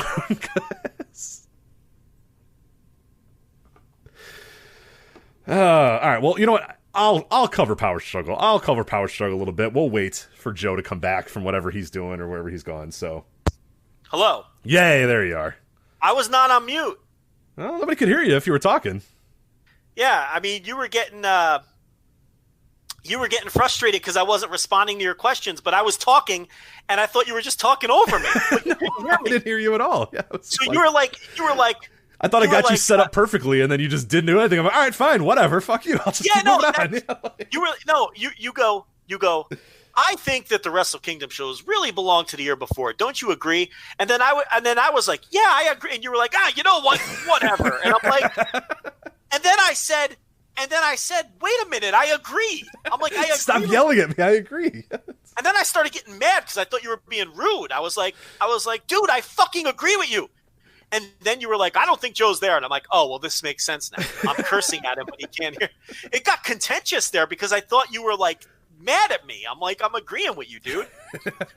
But it's fine. Yes, Rich. The Wrestle Kingdom is the prior year. I know. It's fine. Let's move on. And then you were like, you got mad because you thought I wasn't talking, and you were like, whatever. That's what I think. And I'm like, I fucking agree. I'm like, I agree, asshole. And you're like, still talking. I'm like, what's going on here? Why? Yeah, Dude Bad being bad has fractured this website and fractured this podcast. It's. I'm like, real Dave and Brian hours here with them getting mad at each other every day on the fucking Observer. I'm like, what is that? What's happening here? But anyway, this has been a weird show. You were muted early in the first 5 minutes. You can't hear. Yeah, I don't know what's going on here. You couldn't hear me, so I don't know what the fuck is going on. But I guess we should just transition into the review of the actual show. All right, so let's start at the top. Naito defeats Evil. 8 guys run in. Dick Togo. 33 minutes of my life that I'm never getting back. The wrestling was fine, but I don't care. You know what I mean? And that's the problem. The problem is it's hard to care. Yeah, and that's like I hear that defense a lot. Well, the wrestling in this match was good. Or the wrestling, it doesn't fucking matter if after 30 minutes it's just a cavalcade and a parade of fucking guys running in. I don't give a shit what the other 30 minutes were. I lose it. The only thing I remember is a bunch of fucking dudes running in. And that's the problem. That's the old WCW thing. Or at Nitro, everybody would stand up and look to the entranceway. Okay, who's coming out? The match didn't matter. People knew the match didn't matter. And that's what the work is fine, I think. I don't know. It takes me out of it. I don't give a shit. I don't remember any of the work because it's all negated when there's just fucking 20 guys running in. So, I don't know. It's fine, I guess. Right. I'll say this. It's not even really the match quality this year, and this is a good example. It's the tone. Yeah, the match quality's fine. It's been good. The match quality's been pretty damn good. Yeah, I mean, it hasn't been like off the charts, but I still have more New Japan Notebook matches than any other company. I mean, it's not like they're not having great matches out there. They are. It's just the tone of everything, and like you're saying, this match. I'll say some positive things since we've really been hard on New Japan so far in this segment. I thought this was the most well-worked Naito Evil match yet. Out of the 4. I thought this was the best bell-to-bell wrestling that these two guys have done because I thought at least 2 of their matches were legitimately bad wrestling matches. This was not that. This wasn't bad.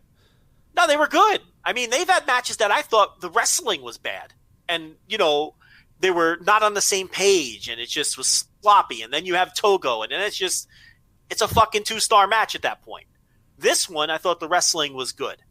But again, this parade of run. It all started. He hits the 2 Destinos. and Togo pulls the ref out at the 2 count. My most hated spot in wrestling. And then it all begins.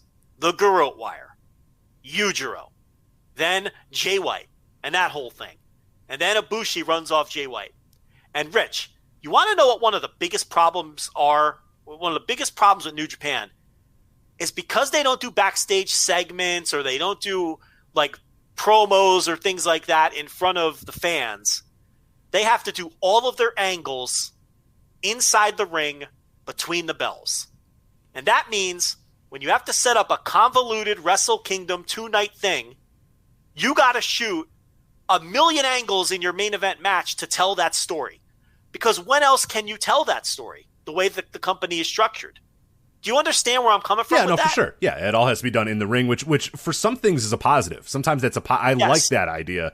But when you make convoluted bullshit stories and stuff like that, then you have convoluted bullshit things that happen in the ring instead. Correct. Because they're like, okay, we have to get to explaining why Ibushi is going to wrestle Naito and then why Jay White's going to wrestle the winner. So we have to have Ibushi and Jay White get involved in that match and set up that story. We have to have Jay White get involved, and then we have to have Ibushi save Naito so that Naito can say he appreciates Ibushi and he's going to give him a title shot, and why Jay White can be a heel and say, I'm not wrestling anybody until I... So you have to do all that in the ring. And then it kills your matches. And again, I'll be fair and say something positive. The crowd ate all of this up, or seemingly ate all of it up. They were gasping. They seemed to be into this. Well, this is a crowd that doesn't like the same things in wrestling that I like, because I was exhausted by the end of this. It's like, and not exhausted in mentally exhausted in just the overbooked fucking mess that this was. And this is an IWGP title match, by the way. We become so numb to the idea that IWGP title matches can be this, that we kind of lose sight of that now. We lost our shit over AJ Styles and Okada because Yujiro ran in. Now this is every match. Right. Prince Devitt turned heel. Prince Devitt was the most hated heel in this company because he put his foot on the rope sometimes. Because he would slap a guy when the referee wasn't looking. Because you know what I mean? Like that's the way that the Bullet Club was formed, was Prince Devitt slowly using semi-nefarious means to turn heel, and the crowd lost their minds because this asshole dared to use the ropes and hold onto the ropes, or sometimes have a buddy come out and help him. That was what the Bullet Club was based off. That this motherfucker would sometimes cheat in his matches. And that was the problem, is they knew he was good. Why are you cheating? Why are you doing this when you're as good as you are? When you're Prince Devitt, you've won all these things. Why are you resorting to this? That was the heat. That's why I'm saying it's been a slow crawl to this. Yeah. Could you imagine an IWGP match like this one in fucking, you don't even have to go back to 1990, Rich, 2012. Right. 2014. I mean, it's absurd. Yeah, it's like Hiroshi Tenzan running in and fucking dropping, Hiroshi Tanahashi in the middle of the ring, and then Kojima turning around and going, oh, I can pin him now. You know what I mean? Like, it's just unfathomable. He's like, no, fuck you. I'm doing this because I'm better than this guy, and I'm going to prove that I'm better than this motherfucker. So he goes in the ring and he beats the motherfucker in the middle of the ring. But this is what they are now. And it's like, we Red Shoes gets yanked out of the ring and we just accept that he's unconscious for 8 minutes. Right. Or to take it a step further, Rich, a lot of this shit happens right in front of them. Yeah. They've even done a worse job of even protecting that. It's just like something happens and it just goes, hey, get out of here, get out of the ring, whatever. Yeah. It sucks. It's just the referees are completely have been completely emasculated. Nothing matters. It's just whatever it takes to tell your story. And because they have to do things like run 2 domes, the stories have to get more convoluted. Mm-hmm. Well, they don't have to, but they choose to. They choose. Yeah. That's another. I always want to preface this, and I've always, from the beginning of this show, that you never have to do a thing in pro wrestling. You book this, you create your stories, you create the winners and losers, you create everything. This is your universe. You can do whatever you want in that universe. You were never, ever forced to do anything. Ever. Yeah. And I hate when, you don't have to do anything in pro wrestling. You can choose to do that. You can put yourself in a position where that's all you can do, but you don't have to do anything in pro wrestling. And in some ways, it's not logical. I get the idea of Ibushi running off Jay White and then looking over his shoulder at Naito as to say, you got to pay that back, right? I get it. Sure. And I get the idea of Jay White's character. I'm not saying that their booking has become illogical, right? But I'm also not saying that I have to like it. You know, it's like something can make sense and still suck. And it's like sometimes our bar is so low for wrestling that all we want is for it to make sense. But it also has to be good. It has to make sense and also be good. And wow, Jake Atlas just ate it on that tope. He caught his foot on the rope. Oof. Oh, can I slip in something else real quick? Sure, yeah. When they had Joe watches yesterday's NXT live on the flagship. Yes, go ahead. When Leon Ruff was celebrating with Punishment Martinez up on the, or whatever his name is. Damian Priest, yes. He's celebrating up on the stage and taunting Gargano. He put the North American title on, and because he's so skinny, it slipped down his waist down to his ankles. And he looked at Punishment Martinez, and Martinez looked at him, and they had like the shocked face from Home Alone at each other. Like, oh, I'm too skinny to hold up the title on my waist. That's what NXT has become now, Rich. Mm-hmm. Just total goofy fucking bullshit. Bullshit. And Damian Priest, who had that title a month, like 3 weeks ago, is just perfectly content with this other guy having the title now. Should have turned around and decked him. Should have fucking thrown his lariat this guy's head off and say, next week, you got to face me. I'm going to beat your ass for this title. Like, you silly, skinny bastard. That's funny that you're not even a big enough human to support this title that you just won. Yeah, I think David Bryan on Observer said that this is the first joke NXT champion. The first, like, and that's not to say that Leon Ruff can't be. Leon Ruff's super talented, but right now he's a joke. You know, and like actively a joke. Like a minute after the show or the minute after his match, he walks to the entranceway and he's a joke. He's literally the butt of a joke. But this is the first time that they've done that. WWE has done that many, many years down the line. They've done jokes. Oh, yeah. But this is the first NXT champion that you could really point to of this guy's a joke. This is a joke champion. It's pretty wild that we're there, but we are. I couldn't believe watching it play out how bad it was, how truly bad it was. Anyway, with this New Japan shit, it's like I could see where the story makes sense, but that doesn't mean the story is good. That's all I'm trying to say with that. There's no reason that Ibushi and Naito should be wrestling on the first night. Why is Ibushi getting the first crack at these titles when he lost the briefcase? Mm-hmm. You know, it just and that's what we're talking about. It's just not. The thing is with the Double Dome, and this is something you go back and listen to the 2015 Voice Wrestling Flash. I mean, we said, why don't they run 2 domes? They can run 2 domes and they can make it work. And we said that they could make it work because they made the IC title the second most important, a 1B to the 1A of the IWGP Heavyweight title because of Shinsuke Nakamura, because of many others, made that title mean so much that you realistically could say this thing should main event a Wrestle Kingdom night. And it did main event a Wrestle Kingdom night because the fans said that's the match that we want to watch. We don't care that the IWGP title is being defended by 2 other guys. We want to watch 2 big stars defend their title regardless of what the hell the title is. And it was the Intercontinental title. And from that point forward, that IC title was made. So you have the out right there. And I still think you do as well. I still think, honestly, I have no issue, 0 issue, if Naito says, hey, pal, thanks for coming and helping me out. You want a shot at this IC title? You can have a shot at this IC title. That's fine. I want to work both nights because I'm a fighting champion. Ibushi, you lost the briefcase, so you can't have the world title. You can't have the IWGP heavyweight title. You can't have a shot at it. But if you want my IC title, let's do it. Let's do it on January 4th. I want to have a great match against you. I have no issue with that. It's a little convoluted, but I have no issue with it. Well, why is Naito making that decision? The company should say, no, motherfucker, you lost the briefcase. You're not getting you don't get shit. Yeah. You don't get anything. Okay? It's like, it's as simple as that, really. And yeah, we were ahead of the curve with the 2-dome thing by many years. You want to know the worst take I've been seeing consistently since all of this has gone down? And it's like a lot of people have this take. I see so many people saying, they should just get rid of the Intercontinental title. Stupid anyway.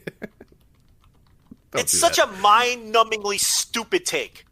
The problem is not the existence of that title. The problem is how they've booked that title into oblivion. Because as Rich just pointed out, that title was extremely valuable before Tetsuya Naito and Kazuchika Okada both took giant diarrhea shits on it and told you it wasn't important. And then when they inexplicably combined them and then never split them up again. Because that would solve this double dome problem in an instant. To have that title split back up, treated the way it used to be treated, and it could headline a show on its own. Because we've seen it happen. We've seen it happen. There's evidence. And these people are going, get rid of the IC title. Get rid of the US title. Get rid of all these dummies. Did you not pay attention for 8 years? Every time they created one of these titles, they treated it with respect, elevated it, and every one of them, right down to the never, was able to headline shows and draw money. Why are you advocating to get rid of them? Those were solutions to problems. They helped growth. They didn't impede growth. As the company grew, you needed new titles to headline shows, and it always worked. Right. We talked about how big of a risk it was that they were going to split these shows. Back whenever they did those, they were going to do two new beginnings, and two this and two that. And what they were going to do is, we have elevated the Intercontinental title. We always forget this too. They elevated the Never title to where the Never title was main eventing shows. They could realistically, at a certain point, run 3 different tours with 3 different main events with these titles, with the Never title, the IC title, and the IWGP title. They were at that point years ago. They tried to get there with the US title. It obviously didn't work, but they main evented some matches with the US title as well, or some shows with the US title. They were at a point where they had 4 fucking titles that they could main event with. And now they barely have one. What did you do? The solution was, as soon as Naito won the double titles, which is an incredible accomplishment. It's something that Okada will probably never do, and it's the thing that Naito has over Okada, right? He should have given up the IC. And not because he didn't care about it, because he accomplished because remember, he said, I want to win both titles. He came around on the IC.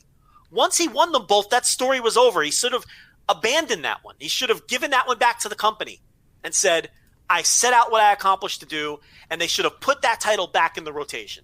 And they wouldn't be in the mess that they're in now if they had done that. Provided they had a strong Intercontinental Champion coming into this show. But they did this to themselves. Mm-hmm. I have no idea why it's still a double title. There's no reason for it to be a double title. And there's no reason to get rid of the IC. Bullshit. Split it up and build it back up again. All the work Nakamura did that you undid. All the work that Naito and Ibushi did 2 years ago that you undid with all those great matches. That's the problem, not that it exists. That's so short-sighted. And it would have solved all of their issues this year with the Double Dome and moving forward, since apparently that's what it's going to be. So, I get it. Growth necessitates. It makes it harder to book, and you do have to cut corners. I get it. But this is just, it's bad.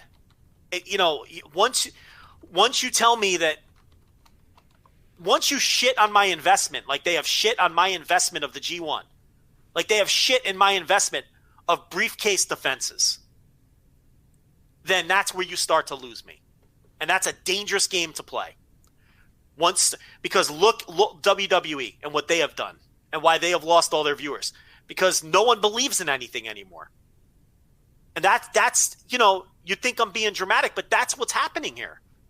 You can't keep doing shit like this. And burning people's trust in these tournaments and these matches. Because once we think that they don't matter, Rich, we're always ahead of the curve. We're throwing our hands now. There'll be more people throwing their hands later. Yeah. If they keep down this path. Anyway, that's Naito and Evil from... there you go. Jay White and Ibushi. Of course, Jay White defeats Ibushi to win the briefcase. The first instance of the briefcase changing hands, which, again, I have no issue with the briefcase changing hands. I think it's a little convoluted. I don't love it. I didn't love how they did it. But I always said that they had to do it. I don't know if Ibushi was the right guy to do it. But I don't hate the idea of the briefcase changing.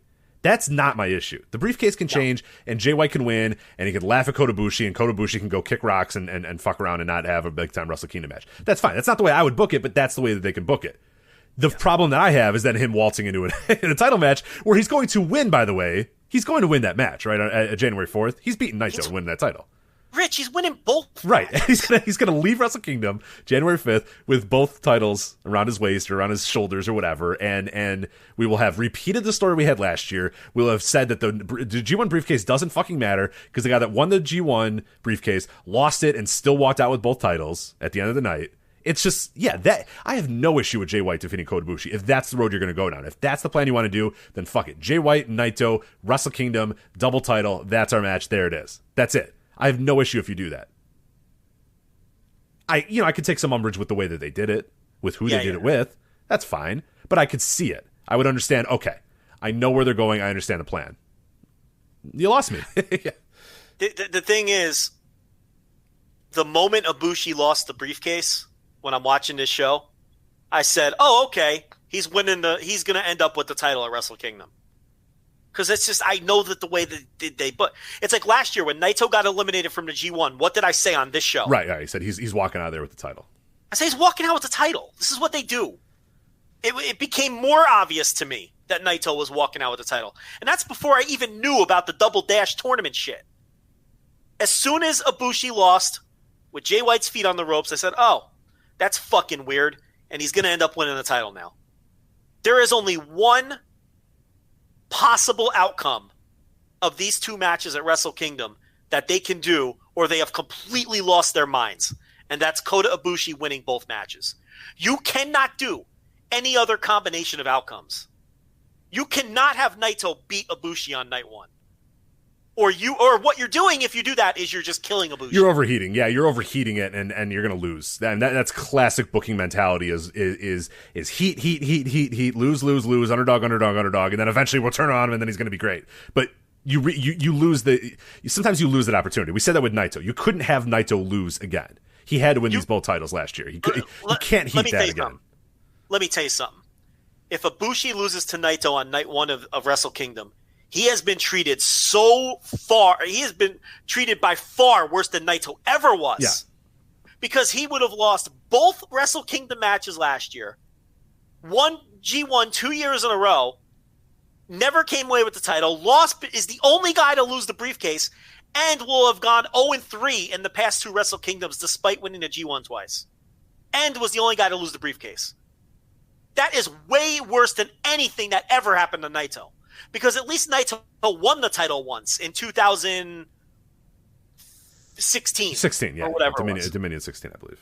They gave him a little run to tell you, okay, he's a top guy. Ibushi has never had that. And Naito never had the indignity of losing the briefcase or losing twice in one Wrestle Kingdom. This is why I say there is only one outcome that they can do. Otherwise, they have completely lost their minds. And that is Ibushi winning both matches. It's the only outcome that makes sense. He lost both matches last year. He wins the G1. He suffers the indignity of losing the briefcase. They worm his way back in there. Now he has to win both matches. That completes this little story. It's the happy ending. It's his coronation into the upper echelon. Okay? They spent all summer telling you he was better than Tanahashi now. They spent the last 2 years giving him bitter defeats. He has to win both matches. It is the only outcome. You can't do another outcome. You can't have Naito beat him, and then what does Ibushi do? Just go home night two? Right. Okay, so you can't have Naito beat him. That's a fucking lock. And then you can't have him win and then lose to Jay White. You can't do that again. I mean, you could. I wouldn't, but I guess they could. Dude, I don't know what they can and can't do anymore. You can't do that. I agree. I'm with you, but I don't know, man. I've said a lot of things that they can't do that they've done this year, so I don't know. He has to win both matches, because if he doesn't, okay, he's got to be out of the title picture for like a year. Why would anyone believe in him after that? You're doing a ton of damage.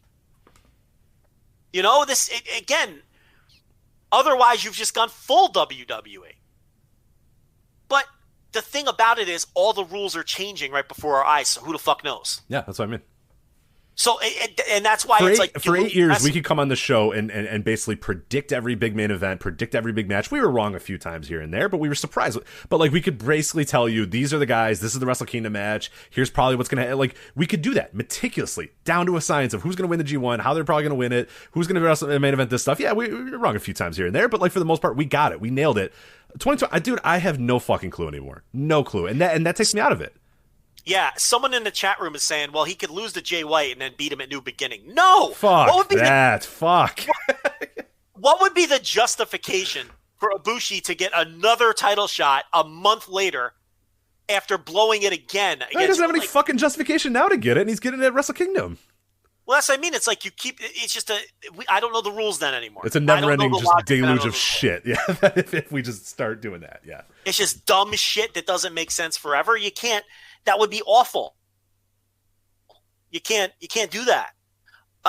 So no. As soon as he lost to Jay White, I thought to myself, he's winning the title at Wrestle Kingdom. I had no idea we're doing fucking double dash bullshit again, but it's like, oh, well, he has to win now. So now I think it's obvious that he just wins both matches. As for the Jay White Ibushi match, I don't know about you. I was bored to tears watching. Yeah, I hated it. I didn't like it much either. And I don't know what it is about those two, but outside of that one G1 final, which was electric, they just do nothing for me when they're together. I don't know. I couldn't get into it. So yeah, White's got the same thing that Evil has with me, where it's like I really honestly don't give a shit about what happens at any point during the match, because it's just I'm just waiting to see, someone interfering, somebody rolling up, and it wasn't like egregious in this match, but it was there. You know what I mean? Like this, what we saw with the Jay White Gato was like as worse as it used to be. Like that's where the worst was, is that he'd come in, he'd occasionally distract the referee, he'd occasionally come and help out. Jay White would take advantage. Like that's what it used to be, and it's funny that like now that is like whatever, it wasn't too bad, because it's just fucking, the main events with Evil, it's just a constant stream of people running in and doing stuff now. That, Gato being an asshole and an agitator in the Jay White match seems tame. But yeah, I just don't care, because I'm just sitting there waiting to see, what shenanigans are going to happen that are going to result in Jay White maybe winning. So the prior 18 minutes of the match don't mean anything to me. I don't care. The kick out in 14 minutes, why do I care about that? Why would I give a shit? The clean kick out in 14 minutes in. It's not going to matter, so why would you care? I thought both of these guys had excellent G1s. I thought Jay White has been doing some of the best work of his career. This match, though, for whatever reason, did nothing for me. It was dull. I don't know. That's a separate argument from the rest of this stuff. I think this match just didn't land with me for whatever reason. All right, let's quickly go through the rest of the show so we can move on to some other things here. Kenta and Hiroshi Tanahashi. Kenta defeats Tanahashi to retain the U.S. title number one contender briefcase, which he has now successfully defended like 7 times at this point. So like, just give him the fucking title at this point. What are we doing? Why are we here? Didn't we tell everyone who was like, oh, well, Tanahashi's winning that, like a month ago, that was like, I don't know. I think people have overestimated where Tanahashi is in the pecking order and have underestimated where Kenta is in the pecking order. Yeah. Remember, Kenta beat Naito in the G1. He only finished 2 points behind the leaders. He won this tournament for the briefcase. He had a title match against Naito earlier in the year before the shutdown. He gets booking respect. Okay? And last week I know we said, who knows who could win this? It's like, because I think we're just kind of losing enthusiasm. But when we first talked about this match when it was made, we were like, I don't know. Everyone says Tanahashi's winning, but we didn't think so. So I wasn't surprised at all. And Kenta beat him clean as a sheet in the middle of the ring. And again, that just hammers home. Kenta is the more pushed commodity in 2020 than Tanahashi is. People need to get that through their heads. As far as Kenta, he's got this briefcase. I know he's defending it on a New Japan Strong show coming up. I'm guessing he's going to successfully retain that briefcase there. I've seen a little bit of talk about this, and I'm curious what you think. Does Moxley lose that title in December, start his quarantine, and go to Wrestle Kingdom to lose it to Kenta? Is that a possibility? I think they're getting Moxley in there for that show, yeah. It seems like you can get anyone in there now. So it's like... But things are kind of moving backwards in that regard. Yeah. I would say if that's the plan, he might want to try to get there as quickly as he can. But what are you going to do if you can't get him in? Then, Just strip him of the title. What are we doing? No, I mean, I don't know if I would do that, honestly. I think... They used to strip guys if they didn't show up for their defenses. No, I get that. But I think with COVID, they're not doing that for obvious reasons. And I also think, is this title really that important? No, I would just ignore that this title exists. I would just have Kenta walk around with this stupid briefcase. They could laugh at, why the hell is this guy carrying around this briefcase for this title that nobody cares about anymore? And then just act like the title doesn't exist. That's probably what I would do. Look, my stance remains the same on this. I'd try to get him in the country. If he can, I wouldn't strip him. I would just wait till he can come in the country. And if that means that this title's on ice for a few months longer, who cares? It's not that big a deal anyway. But does this dork have to continue carrying around this briefcase and defending it everywhere? He doesn't have to, but I mean, it's good heat for him to have the case, I guess. Because he's supposed to be a heel and all that. But look, if this were the IWGP title or the Intercontinental title when it was split, I'd say, yeah, you have to strip him. But this title, I don't think you have to strip him. I mean, just you want Moxley to come back when he can. He wants to come back when he can. So who cares? Just I don't know why people get so wound up about this title being tied up. While at the same time, they all say they don't care about it. Well, if you don't care, then why do you care that it's tied up? When he comes back, he can come back. I don't think it's a big deal. I can see why someone would say, this is ridiculous, just strip him. But to me, I don't think it's a big deal. Maybe it's just me. Okada and Okan. What'd you think of this one? Okada gets the win here, defeating Okan. The thing about this is, I worry about the Empire. Look, the presentation of the Empire on this show was phenomenal. It was one of my favorite things of the show. Will Ospreay looked like an absolute fucking megastar coming out in the 3-piece suit. He's like sipping cognac at ringside. Right. I believe it was champagne. But I don't know if exactly what he was We're going to go with cognac. It sounds cooler. So he's sipping cognac at ringside. He couldn't look like cognac, more of a, by the way, but that's fine. He's sipping the cognac at ringside. He couldn't come across as more of a star than he did. I thought the entrance was awesome because Okarn comes out first with his Rev Pro entrance, and then Ospreay's like tailing him way behind. Mr. Cool. He's got the suit on. It was such a great superstar entrance. It was both those men have very well tailored suits. I could definitely say that. That is a lost art in pro wrestling, a lost art in humanity. I speak as somebody who has probably never had a well tailored suit, but a well tailored suit can go a long way in your life, and these guys clearly get it and understand that. Yeah, he looked like a superstar act. And the thing about Okarn, and a lot of people are calling him a geek, and I get it. The thing about it is that's how it started in Rev Pro 2. Everyone was like, what the fuck is this? This is ridiculous. This is fucking Geek City. And it grew on everyone. Everyone then came around on it, and he became like this cult-like figure for how fucking cool it turned out to be. And I'm telling you right now, and I'm warning everybody, do not sell your stock. You should be buying stock in Okarn. He's going to get every opportunity. He needs a chance to grow into the role and grow into the way he's going to work, the same way that Jay White did, the same way that others did, and you would be very foolish to write this guy off. He is going to be given every opportunity. He is going to have to blow it in a huge way to not become a big star at some point. Same thing for Ospreay. Now, they're going to grow this faction, and we haven't seen it in its final form, and I'm going to tell you again, all of my excitement for it will go right out the fucking window as soon as every match is waiting around for a B. Priestley interference spot. I'm not going to tolerate it. I got no use for it. It's the last thing New Japan needs is another unit that's like that. Okay? So, no. But I thought their presentation was an absolute superstar presentation. The match was fine. There was nothing special about the match. But it was really just an angle to get to Will Ospreay confronting Okada. I thought Ospreay's angle was excellent. His promo was excellent. It established his new character. They went nose to nose. And to me, it's a highly anticipated match for me at Wrestle Kingdom. So that's what I thought of all this. I'm excited about that match for sure. I think both guys will bring their A game. Ospreay, it's arguably his biggest match of his entire career. Okada, has been kind of building towards this moment too, so it'd be pretty fun to watch those guys Excited about that. Never Openweight title. Shingo wins the Never Openweight title, defeats Minoru Suzuki, as we pretty much everybody predicted would probably happen here. I love it. I love Shingo as a Never Openweight champion. I hope that they go and just rebuild this title. Have him have a long-ass run with this. If this is going to be his peak, if we're never going to get the Shingo Takagi IC or the Shingo Takagi, IWGP heavyweight run, whatever, that's fine. I think he belongs there, but whatever.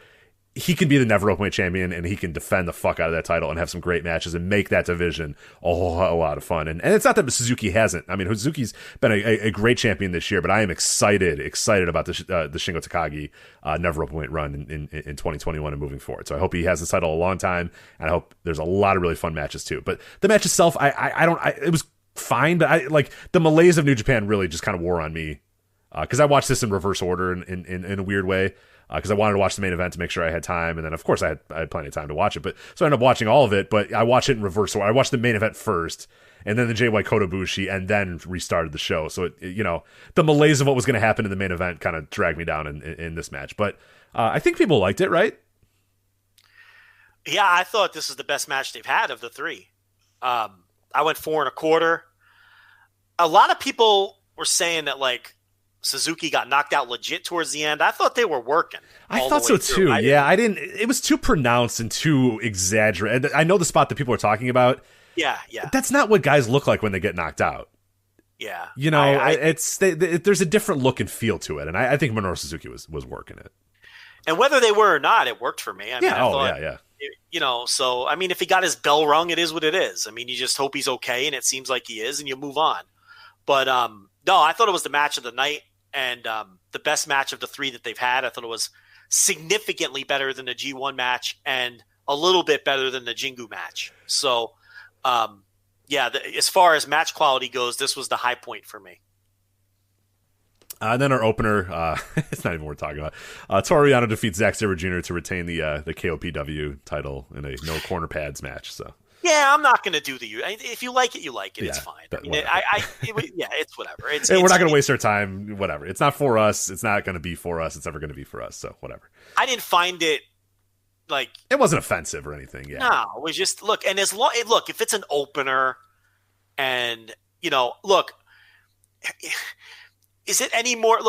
Whatever. I mean. Do you want to see an 8-man tag with people that doesn't have to do anything with or this? I mean, at least it's a decent diversion, and there's people who like it. So I can't kill them for it. Right. The guys seem to have a little bit of fun with it too, and that's whatever. Yeah, it's fine. It's more useful than just having a multi-man tag. Oh, for sure. Yeah, I'd much rather watch this than if given the option of a hot young lion opener or this, I would obviously take the hot young lion opener. But yeah, between shitty 8-man tag with a bunch of old guys who don't really care and this, I'll take this over that for sure. I completely agree with everything you just said. So. All right, so let's talk about we got 2 tournaments coming up here shortly. Best of the Super Juniors World Tag League. We've talked about Best of the Super Juniors. We kind of ranked the participants with this in the J Cup. The one big thing that now has happened as of the day before we're recording here, Yoshinobu Kanemaru, our top 5 pick among wrestlers in both these tournaments. He is out. He has been pulled from the tournament and replaced by young lion Uemura. So Uemura goes into the tournament. Presumably will lose all of his matches. Probably, right? Yeah, maybe Dookie, but he's probably losing the Dookie match too. Right? Nah, he's going 0-9. He'll wrestle well. They always do when they put him in these spots, but he's going 0-9, and that's where you kind of lose something between, because Kanemaru was going to win his share of matches. Oh, absolutely. And Kanemaru was in top main events, semi-main events. He was a big part of this tournament. So this is right. A big blow. This isn't just a easy replacement. If Dookie got hurt, you could throw, somebody in there and it'd be negligible. The amount of, you probably have to change one, match here or there. But yeah, no, going from Kanemaru, a pretty big deal in this tournament, to Yu Uemura is a big deal. It changes all the booking. Well, look, yeah, it changes. They have to reformat the entire tournament, because Kanemaru is going to win a couple and he's going to upset some people. He's a guy who pulls upsets because he's kind of the sneaky heel of the tournament. So yeah, they got to reformat the whole thing, which is a pain in the balls. And look, you've gone from Dragon Lee and Kanemaru to Dookie and Uemura, and it's a negative trade, especially when you're already taking Will Ospreay and Shingo, 2 of the 3 best guys in the tournament, out of it because they've moved up to heavyweight. And you're not getting any of the guys that are in the J Cup because of the COVID stuff. So this tournament has just taken a beating, but I'm still optimistic about it because I think we're just going to get some straight wrestling here. And I just want to see some good matches. And look, Hiromu's great.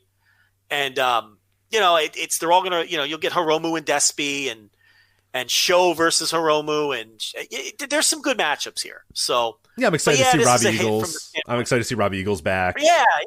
And Uemura is good. I like For Uemura sure. a lot. He's going to lose, but I think that they have a real cool story that they can tell here where he maybe works his ass off. And the whole story of the tournament is, is he going to do it? Is this the moment? And of course he's not going to do it. But, they can do some of that Hanma energy with him where it's like, oh my God, is he going to do it? And then he doesn't do it. So I'm still, it sucks that out of Kanemaru. It sucks that the booking has to change. It sucks that, Ospreay and Shingo aren't in there. It sucks that a lot of the J Cup guys aren't. But I still am very cautiously optimistic about this tournament. I think it'll be pretty solid. The one upside of Kanemaru not being in the tournament is now Master Wato's not getting that win back. Because that was coming from Jingu. You're right. And because that's how they book. And that it all made sense to me. I'm like, oh, okay. They probably would have been in the same block. Kanemaru won at Jingo because Wato was going to beat him in the Super Junior at some point. But now he's not in there, so fuck Wato. He doesn't get his win back. And maybe now they'll forget about it, and he'll never get his win back. He'll never get it. Which would be very satisfying to me as a Kanemaru fan, because that was like my favorite result of the New Japan restart. Kanemaru beating Wato when I did not think that was going to happen. And now that fucking dork might never get that win back, and that is very satisfying to me. So that is that's Best of the Super Juniors. We have an incredible preview up at voiceswrestling.com. John Carroll from Wrestling Omakase. They did an incredible preview, incredibly detailed as you'll find any Best of the Super Juniors preview anywhere else on the internet. Voicesofwrestling.com is where you can read that. Again, voicesofwrestling.com. John Carroll, Best of the Super Juniors preview. Really, really good stuff there. As extensive of a preview as you're going to find anywhere. For Best of the Super Juniors, and hopefully in the next few days we'll have a World Tag League as well, because that gets fired up November 15th. I'm trying to be excited about the World Tag League, but I might fail to do so. But let's talk about these teams and see, Joe, if you are excited about the annual World Tag League. So, one very quick aside: they're arguing about Dookie in the chat room. Dookie's good. I don't have a major problem with Dookie, but if you're telling me I could have Dragon Lee or Dookie, Rich, I'm taking Dragon. Right. We gave Dookie saying. pretty good marks last week, right? Yeah, and he won me over in last year's tournament. Yeah, we like Dookie. He sucked in the beginning, and I was like, this guy's got to go. And then by the end of the tournament, I'm like, you know what? We're Dookie realists here. Yes. He's not bad. He's fine. And sometimes he's good. Yeah. But let's pump the brakes, reel it in a little bit, right?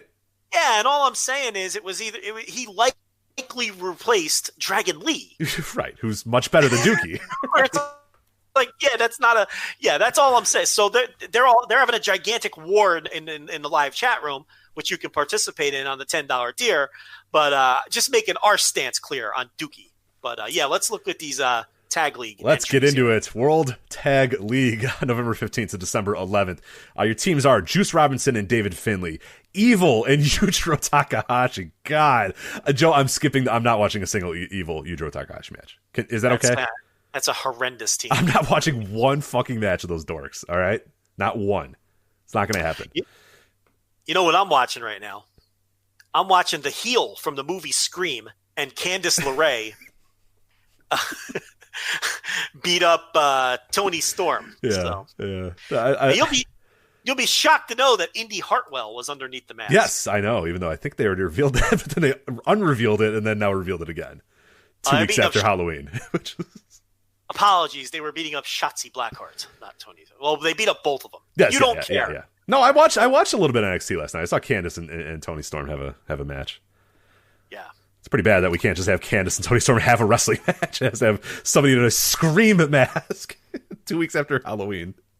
Well, and we still have Cameron Grimes running from zombies, which someone made a very good point on Twitter. With AEW having that title match on December 2nd, does The Undertaker say goodbye to NXT on December 2nd? Oh, great idea. Ben Owens is the Twitter guy who said great that. Great idea to have The Undertaker. I mean, he needs a because we're doing his last Survivor Series, his last SummerSlam, his last WrestleMania, his last this. I love the idea of him coming up on NXT. Yeah, that's a great idea. And look, the connection's right there because Cameron Grimes is scared of zombies now. And there's no greater zombie than The Undertaker. So. And The Undertaker. So Cameron Grimes will be in the ring talking his Cameron Grimes trash, and then it's going to be dong, and then he's going to look scared. He's going to be looking around, and the Thunderdome, and the people are going to be banging on the cage of what is it called? The Capitol Wrestling Center. Capitol Wrestling Center, right? Yeah. And then The Undertaker is going to come out, and he's going to, he's going to tombstone Cameron Grimes. You can see it coming a mile away. Anyway, that one's free if anyone's listening, Gabe. So here you go. Tama Tonga and Tongaloa. God is back, baby. Yeah, they're probably winning too. Yep. I mean, I hate to skip to the end, but no, you're right. You're right. Actually, you know what? Honestly, I don't even hate it. Anything new or fresh in this company, like they haven't been around for a while. Actually, I do hate it. What am I saying? They fucking stink, and they're not new, and they're not fresh, even though they haven't been here for a year. I like their entrance theme. So here's my thing. I like the theme, but I hate what it represents. I've always said that. Yes. The theme is good, but I hear like the doom, doom, doom, doom, like dong, dong, dong. I'm just like, oh, god damn it. Like, here we go. Here comes a slow, fucking boring ass bullshit match. Great. All right. Tomohiro Ishii and Toru Yano. Why does Yano have to be in there? Taichi and Zack Sabre Jr., the Techers are here, so. Yeah. Hiroki Goto and Yoshihashi. Gotta carry this dork into a tournament. Just tell Yoshihashi and Toru Yano to be a team, and I could just skip all their matches. And give me Ishii and Goto, right? Oh my god, Ishii and Goto. Let's fucking go, tremendous team. Yeah. Shingo and Sonata. Oh my god, this tournament stinks, Joe. I'm done. I'm already done. You don't like Shingo and Sonata? Huh? I don't like Sonata. No, I do not. It's like the cold skull Sonata. So. Well, hold on. Who eats the pins? Probably Shingo, unfortunately. But he's a title. Oh, he's a champion. Oh, that means. Oh, okay, I like it. Let's see. Look, you were right. Like normally it'd be Shingo because Sonata's. But let's down cycle Sonata. I like it. All right. But Shingo's a title holder, so it's like if they're gonna how many teams are in this? 10? 10, yes. So 9 matches. They have to lose because they're not going to win. So they have to lose at least 3. You can't beat a never champion 3 times. No. See, that's why I find this team interesting. Not because I want to watch Sonata wrestle, but because I'm curious who takes the falls when this team loses. Maybe they win all their matches, and Tama Tonga and Tongaloa win all their matches except for the matches against each other. And that, I don't know. Yeah, I don't know how you do that. Because Shingo's going to have a singles match at Wrestle Kingdom. He's not going to have a tag team title match. Yeah. So they have to lose at least 3 times. And I'm trying to figure, like, you're not going to beat the never champ. You might beat him once to set up a match. You're not going to beat him 3 times. What if they fucking do? Dude, who the hell knows anymore with these guys?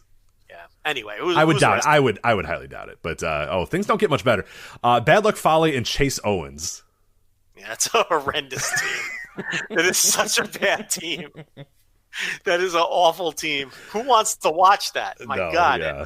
There is going to be a Bad Luck Fale, Chase Owens versus Evil and Yujiro match that's going to exist. They're going to wrestle Yano. This company stinks. Great Okan and TBA, the very dangerous TBA. Presumably Jeff Cobb, right? Is that our official prediction? I mean, you'd think it would be Cobb because not just on this show last week, but Dave Meltzer's been talking about Cobb joining the Empire for weeks and weeks. I've seen Kyle Fletcher talked about because the natural connection there where you think, they're trying to sign him. Tanahashi loves him. Will Ospreay loves him. And he'd be a natural member for Empire as well. The problem with like a Kyle Fletcher Okan team is, again, who takes the falls? They're both new. You don't want to bury either one. Right. Well, Okan and Jeff Cobb is the same way, too. Like, I feel like it's weird to have Jeff Cobb just come in, debut, and take all those falls as well. Which leads to my next point. I think that team has a chance to win the tournament. Interesting, yeah. Because, it'd be a good way to get the Empire going. It'd be a good way to get Okan going to, win the tag team titles. And but it's a weird match against Techers. So I feel like God are the favorites, okay? But I feel like whoever Okarn teams with, that team is not going to lose a lot of matches. I feel like that team is going to get a push. So, we'll see. It's interesting to see. If it's Cobb, I'm going to be like, yawn. If it's someone new and fresh that they're adding to the group, but it's more than likely going to be Cobb. Yeah, I hope it is somebody other, and that's nothing against Jeff Cobb. Like I like Jeff Cobb at a certain level, but it's just he's not very interesting in that stable. You know what I mean? I don't find that the idea of Jeff Cobb in that group just doesn't do it for me. But a Fletcher, yeah, absolutely does. Any number of other guys absolutely does. People who don't know, that man is a Haas now. If you're thinking about rail thin, oh my God, no, he's fucking 100 pounds heavier than he was a few years ago. Like that, like legit, like right, like what amount of weight would you put that he has gained in the last 2 years?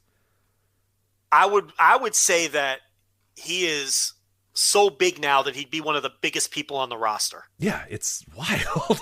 He's a large man. He's like larger than Will Ospreay, even the bloated, steroid-filled Will Ospreay. Like when they wrestled on that Rev Pro show, he was bigger than and it's not like, and wider too, just like bigger shoulders, wider, like everything. Yeah, and it's not just pure like fake muscle either. Muscle. It's like girth. It's just girth. Yeah. It's just big. It's old school wrestling weight, like the way guys used to look. He's got like Dick Murdoch weight. Yes, you know what I mean. And it's like where he looks out of shape, but you know he could fuck you up. Right. Like your uncle, you're the uncle weight. Like, you're kind of chubby uncle that's still the strongest human being you've ever met. You know what I mean? Like, right, your uncle who will fuck your shit up. Yeah, that guy. He's tall. He's really tall. I mean, he was always tall, but he was so thin that it was like, that was always our complaint. And man, he came out of fucking quarantine a legitimate Haas, and he's wrestling like one. If he shows up, if they do sign him, I'm telling you, Kyle Fletcher is New Japan ready. And he could work, too. So, we just worked ourselves into a shoot. It's going to be Jeff Cobb. I know why we're spending our time thinking about this one. Oh, I know who it's going to be. Why didn't I think of this?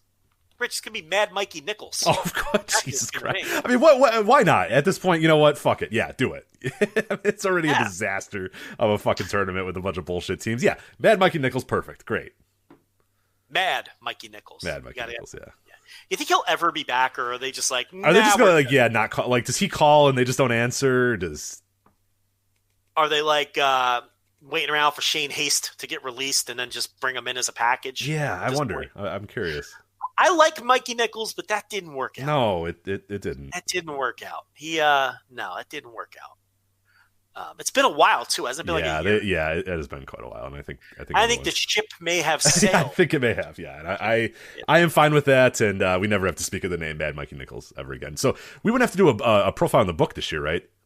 I don't think he worked any. I don't think he wrestled 2020. I don't think he did. Perfect. Wasn't he booked originally for New Japan Cup before the shit hit the fan? Maybe. I think he was. Yeah, I don't remember, but he's going to be back, Rich. And then our last team that I'm actually excited about, Hiroshi Tanahashi and Toa Hanare. Hanare finally gets his opportunity to wrestle again. So this was really going to be his year. He was going to have that never title shot before COVID. And that guy, I mean, I'm still buying low on him. I mean, I think he can fill that Ishii role for the next 15, 20 years. I think he could be that good. I mean, he has just never not impressed me. So looking forward to seeing him back. Oh, hey, right. Oh, sorry. Go ahead. Yeah, go ahead. Quick point. Is it possible Tanahashi eats some falls for that team? I think it's very possible that he eats some falls for this team. Instead of Hanare eating them all? I think that would be actually like a weird, like, in a way, I think that'd be something that they could symbolically do even more to prove that, hey, this guy now is falling down the card. He is now no longer. I think that would be the upset of all upsets. Is somebody gets that big win and it's like, oh my god, they just pinned Hiroshi Tanahashi, and even Toa Hanare can be like, oh my god, what? Like, I've always been kind of the joke of this team, and Tanahashi's kind of called me out in prior years because like I've lost or whatever. But now, holy shit, you lost instead of me. Like, they really should do that. I think it'd be a great way to kind of show that Tanahashi is officially cycle down a little bit. I don't think it's the worst idea. I really don't. People are suggesting Lord Gideon Grey for the mystery partner. The problem is he doesn't really wrestle, and he doesn't wrestle well either. So yeah, he can't wrestle at the New Japan level. He's a good character, good talker, but not a wrestler. Great character. He should be part of the act. But even the great introduction that he does for Okarn, he can't do the undefeated part because Okarn lost already. Like, and that's a big part of the bit. Him screaming undefeated over and over. So it's like, and plus he just can't, like he could eat all the pins, but he's not a New Japan level worker. That's the problem. And, I'd be very stunned if it's him. All right, so that's our check-in on New Japan. It stinks, but hopefully it'll get better. It's Power Struggle, first 2 nights of Wrestle Kingdom, what we know so far, Best of Super Juniors and World Tag League. All right, Joe, we have plenty of different ways to go. We got about an hour left in the show. I will leave it up to you of what you want to discuss next. Yo, Dexter Lumis versus Thatcher is fucking good. I heard it was good. Yeah, I heard it was like Dexter Lumis's. I turned it off because it's Dexter Lumis, and then I heard that like he was good, and that it was actually a legit good Dexter Lumis match. So yeah, I mean, I'm just having it on because we're doing the show. Yeah, I think it's like devoid of bullshit. It's just kind of like a straight up good wrestling match, right? Oh, they're just beating the living shit out of each other. Okay, hey,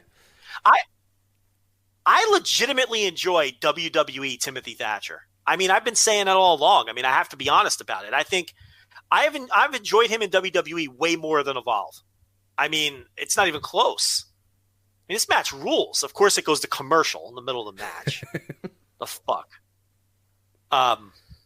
Let's talk about, each of us have watched some recent Japanese stuff. Uh-huh. I don't know. Oh, you want? Okay. All right. Hold on. It's up to you. Is it worthy of it? I think it's worthy. All right. I think it's worthy. I think we both have enough to say. Okay. Did you have enough time? I'm ready when you are, yeah. Rich, do you want to go bouncing around Japan? And Rich, we'll start with you and a show that you watched, or at least a main event that you watched. You dove into the Joshi this week. Yeah, a little Tokyo Joshi Pro Wrestling. So this was the Wrestle Princess. We have a review up at voicesofwrestling.com as well. It was Ed and Ewan did our reviews. And they gave this main event, they both gave it 5 stars. And I was like, okay, that's interesting, but okay. And then I saw Taylor Bainberg of Jumping Bomb Audio, also on the Voice of Wrestling Podcast Network. He went 5 stars with this match. I saw a bunch of other people say 5 stars, match of the year contender, 5 stars. It was going left and right, and I said, I gotta watch this show. I gotta watch this match, because hey, if there's a main event, a big time main event, and it's going to be it's going to get 5 stars, it's going to get match of the year level things, it's going to get voted on, presumably for our match of the year at the end of the year, I gotta watch this thing. So I did. It is the main event of Tokyo Joshi Pro Wrestle Princess. It's for the Princess of Princess title. Yuka Sakazaki, who you remember from AEW probably. She had the Aladdin pants, the Persian pants. Do you remember Yuka Sakazaki? Yeah. I do. I couldn't stand her, but yes, I remember. Yeah, you remember, her incredible theme music where I think she just goes, yeah, the entire time. It's pretty fun. Yes. And she was against Mizuki, who I have never seen before. I've never seen Mizuki before. I've obviously seen Yuka Sakazaki before. Good match. Really good. Am I 5 stars? I'm not. And one of the reasons I might be, and as I'm reading these reviews and I'm reading people talking about this, and we discuss this all the time, when you parachute into a company, it is very difficult sometimes to get why a certain match is important, why a title win is important, why a title defense is important. You are just watching for the work. I sat down and I know nothing about the background of Tokyo Joshi Pro. I know nothing about Yuka Sakazaki. I know nothing about Mizuki in Tokyo Joshi Pro. But I was like, hey, I'll watch this match anyway. And on the merits of the match itself, really good. I went 4 stars, teetered at 4.25 because it was good work. It was really, really good work. Both hard hitting, good high flying, a lot of real high impact. Yuka Sakazaki's working over Mizuki's leg the entire time, and Mizuki has a big sort of double foot stomp from the top rope that she, one of her key moves that she does. Well, Yuka Sakazaki, is targeting that and targeting the legs, but Mizuki just says, fuck it, I'm going to do it anyway. So she does this one spot that I loved. It was a really, really cool spot where Yuka Sakazaki's on the outside and Mizuki gets to the top rope and she kind of looks around like, fuck, do I really want to do this? and she dives from the top rope to the outside to do a double foot stop on Yuka Sakazaki, and then just screams. The loudest, most blood-curdling scream you've ever heard in your life, and I love that. It was like, look, that's my fucking move, and it's gonna hurt, but it's gonna hurt her more, so I don't fucking care. I'll do it. So she does it. And it was really cool. It was a really cool spot, and that was kind of what the entire style of the match was Mizuki, selling the knee, Yuka Sakazaki working over the knee, and then just good back and forth between those two. Yuka Sakazaki gets the win. Again, a really good match. I liked it. Not match of the year contender for me, not 5 stars, but you can absolutely see why people, that are into it and into the, and again, you read that review that we have on the website, again, Tokyo Joshi Pro Wrestle Princess from November 7th by Ewan and Ed. They go into a ton of detail of why this match means, what it means and why it's important and why this win is important. So that's cool to read the context of it. And even then, yeah, even parachuting in, I thought it was a pretty solid match and one that you should definitely, if you get a chance, go check it out and watch it. It's on Wrestle Universe, by the way. So if you subscribe for either DDT or Noah, it's on the Wrestle Universe, so you get it anyway. So you may as well check it out. November 7th, Wrestle Princess, Tokyo Joshi Pro Wrestling, and I've dabbled in a little bit of Stardom this summer as well, and this fall, and I can see myself watching a little bit more Joshi here and there as I'm seeking some more wrestling that meets my sensibilities, and Joshi's been doing that. So I'm not saying I'm a full Joshi guy yet. Jumping Bomb Audio on this very podcast network is probably where you want to go for that. But this had me interested in watching a little bit more of Tokyo Joshi Pro for sure. How about some Tokyo Joshi Pro on the fly? Yeah, there you go. You find me another fucking podcast, Joe, that talks Tokyo Joshi Pro, that's about to talk fucking Hartley Jackson 01, Noah, AEW, New Japan. You're not gonna find it. I'll give you the answer, Rich. It doesn't exist. Fucking nowhere. Yeah. Speaking of Hartley Jackson and 01, that's where we bounce to next to talk about the 20th Fire Festival 5. The 20th anniversary. Is it the 20th anniversary? Time flies so far. So we always remember where we were during that first Fire Festival, right? Who could forget where I was? the indelible match between, the two guys. Who could forget it? Slipping my mind at the moment, but I'm sure it'll come to me any second. But what we have no problem remembering is the 20th edition of the Fire Festival. The final comes down to Hartley Jackson, who returned to the company earlier this year when this was a 01 podcast during the heart of the pandemic. Yes. Oh, God, we were 01 podcast for sure. We were all over the 01 when Hartley Jackson returned. And he was taking on the champion of the promotion, this Tamura Hayato. Are you familiar with the Tamura Hayato, or was this your first time? I think, as far as I can tell, I believe this is the first time I had ever seen him. The name looks and sounds a little familiar, but then as I watch his work, I really don't honestly believe. I may have seen him in just some random tag match at some point, but yeah, this I believe was the first time I'd ever seen him. Well, Rich, are you on top of your Just Tap Out tapes? I'm a little bit behind on my Just Tap Out, so. Yeah, so this is probably the first time you saw him. I've seen him a couple times because I remember when he won this title, I was surprised. I'm like, oh, they put it on that kid. So he's a 24, 25-year-old kid. The title is obnoxiously large, by the way. They need to make the title. Did you see the size of this title? Yeah, it's modeled after the old AWA heavyweight. Yeah, it goes from his hip to his nipples, and it's like. Yeah, I love that title. It's a little large. I don't know. It's a little too large for me, but I appreciate it. Looks good on Nick Bockwinkel's shoulder. Yes. I mean? Oh, it's a good shoulder belt. It's not as good of a waist belt, though. So this Hayato, he's a kid. They belted him up. They're rocket packing him. Why the hell not? Give it a shot. The best way I can describe him with his big gold giant robe and his gold gear and his dyed blonde hair. It's kind of like a dollar store Okada. Is that fair? That's kind of how he comes across. He doesn't have the charisma of Kazuchika Okada. Not even close. He doesn't have the same height or size or presence. But look, he's a young wrestler. He's got some upside. And if you're 0-1, why the hell not? Give this a shot. So he gets to the final here against Hartley Jackson, a veteran of 0-1. And this is built around Hartley Jackson's left leg, which Hayato has injured in this match. Jackson gets it taped up over his jeans, by the way. Yes, classic. The best way to solve a knee injury is to loosely apply ace bandages around your jeans and around your knee pad. So. Yes. So Jackson's limping around on this leg, and I don't know. This just went way too long. Yeah, okay. Oh my God, I'm so glad. I thought you were gonna fucking love this match, and I was gonna tell you, Joe, you're an idiot. This match is boring as fuck. But yeah, it was a knee selling match, but it was a lot of knee selling to the point where I was like, all right, we get it. Your knees hurt. Like, he was on the outside writhing in pain for like 4 minutes before they finally had the guy roll out and loosely apply the athletic tape to the outside of his knee pad. But yeah, it just kept going and going and going and going. And yeah, it didn't hook me as much as I had hoped it would. Yeah, Doc Samson wrapped up that knee over the jeans for Hartley Jackson. He works for 0-1 now. You didn't know that? Yeah. He moonlights as He's doing double duty. But yeah, this was interminably long.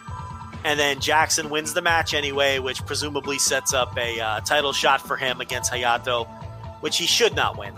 I mean, unless Hayato has to go back to the rigorous schedule of just tap out, then he should remain the champion, and they should just run with this guy and try to make a new star. Look, he doesn't jump off the page and come across like a star right now to me. Maybe he'll grow into the role. If I'm a promotion like 0-1, why the hell not? I mean, are you just going to bounce this title between Hartley Jackson, Yuji Hino, Chris Weiss, and all these guys who clearly have a ceiling and have had chances before? Why not try a guy like this? Oh, I agree. Yeah, I'm right with you. And I thought he wasn't great, but he was good. He was solid in this match. I could see the building blocks there. You could see that, with some time and with a little bit of care and with maybe with a little bit more confidence or whatever, that you could get a good match out of this guy. This guy would be a decent guy. This match wasn't, there was a weird chemistry between these two guys. I thought one thing that was kind of weird is Hartley Jackson, who I usually like a lot. I don't know if you caught this. It seemed like he was working very light in this match. And he's not usually a very light worker, but, aside from his lariats, like a lot of his other stuff was just kind of like gently placing the guy down or gently doing stuff or gently kind of clotheslining him or gently kicking him. And, if you're Hartley Jackson, just go in there and fucking lay it in. Just go nuts. And I don't know if that was, for whatever reason that was happening, but that kind of took me out of the match too. Is it just like, you see this big guy and he's just kind of lightly beating up the other guy, and you're like, dude, just go in there and fucking take his knee off. And that might have been related to the knee injury, but I did find that took me out a little bit. But there was one spot that I really, really liked. So Hayato does he goes for a lariat, and Hartley Jackson blocks it with his head. Yeah. It just goes, no. Normal men would block it with their arms. Hartley Jackson goes, not my head, I'll use my head. And Hayato, like a fucking moron, goes, well, I'm going to headbutt this guy. And it's like, you're going to lose that. And he did, because the guy just proved to you that his head's hard as hell. Why would you challenge him to a headbutt battle? But he lost it, and it didn't go well for him. But I enjoyed that spot. That was kind of fun. Yeah. It's just the match was too long. Maybe if it was a little shorter and a little tighten tighter. it up. Take 10 minutes off this match. I really, really like it. But yeah, it did not need to go 35, 36 minutes or whatever it was. It just, it just kept going and going and going. I'll go one further, buddy. I watched the whole show. Holy shit. Well, let's go. Talk to me about 0-1. The Kubota brothers defeated our favorite 0-1 tag team, Raicho and Sugi. So I was disappointed about that. Okay. So a decent match. But I really want to talk about Quiet Storm and Shinjiro Otani. What? Excuse me? That's right, sir. Quiet Storm and Shinjiro Otani are a new tag team. Maybe our new favorite tag team. And they took out Tewa Iwazaki and Sugatako Sato in a shockingly good match. I thought the veterans, Quiet Storm and Otani, would take the night off. Second match out, there's like 100 people in Corkin Hall. But, I mean, they worked hard. I mean, by the way, who are these human beings that are risking the coronavirus to go watch 0-1? You know what I mean? It's the Fire Festival final. To be fair, it is their biggest show of the year. I know, but still, I mean... I would think that's why, but... Quiet Storm and Otani were a shockingly efficient tag team together. They had good chemistry. I'm not even putting you on. I think there's some future there. Quiet Storm fits in like a glove in 0-1. And you know what? It makes sense. Why wouldn't he? He's a 0-1 guy, isn't he? Oh, Quiet yeah, Storm. Just the fucking dirt, grimy, whatever you want to say. Yeah, he's absolutely a 0-1 guy. I'm in. Yeah. So next up was a six-man T-Hawk, Takuya Sugawara, and Yoshikazu Yokoyama defeat Masato Tanaka, Shogun Nakamoto, and Yuko Miyamoto. The old Voodoo Murders powder finish in this one, Rich. So Voodoo Murders have been running rampant in 0-1. ruining every show. And yes, though the same voodoo murders that was running rampant in All Japan 15 years ago, just with some changed parts here. We got a powder finish as the announcer was screaming voodoo murders over and over. So not much to see there. Chris Weiss versus Yuji Hino. They went to a double count out in 2 minutes and 5 seconds. And they said, no, fuck that. Give us another chance. So the referee restarted the match, Rich, and they went to a no contest in 6 minutes and 35 seconds. So Chris Weiss and Yuji Hino, the blood feud that is that cannot be contained. This match and this feud must continue. That's right. So we're going to get another Chris Weiss Yuji Hino match. And I'm not going to lie to you, they kind of got me into it now. I want to see one of these men beat the other. So it was kind of effective. And then what I thought was the best match on the show, we have a new 0-1 junior champion. As El Lindemann defeats Shoki Kitamura. Flirting with the notebook. I got to say, 3 3/4, maybe 4. Well worth your time if you're listening and you want to. That sounds good. Yeah, I didn't even know that was on the show, but I'm looking at the card right now, and I'm going to watch that match. That sounds awesome. Yeah, it was pretty good. So definitely the match of the night. I thought it was better than the main event, and everything on the undercard was, kind of just a match. So definitely the match to go out of your way to watch. I would say if you find a grimy upload of this show, watch that junior match, and then you may as well stick around for the main event. Why not? What else you got to do? Yeah, the main event was actually only 24 minutes. I can't believe that. I swore it was like 35. It was only 24, which speaks even more to the they went too long thing. But yeah, that's we always say this. Even if it's not a great match, it's an important match in the year. Like, you shouldn't end the year without. You should watch every tournament final you can. You should watch every big time match. You should watch every hyped match you can. You have the time. You're a wrestling fan. You know what I mean? Like, that's why I watch that Wrestle Princess. It gets 5 stars. It's got match of the year contender stuff. I'll watch that. It's a Fire Festival final. You got to watch the finals. I watch every tournament final. You have to. Why not? Yeah. No reason not to. Yeah, absolutely. So, I'm kind of interested in the 0-1. I'm kind of interested in the 0-1 show. Listen, here. I might watch this.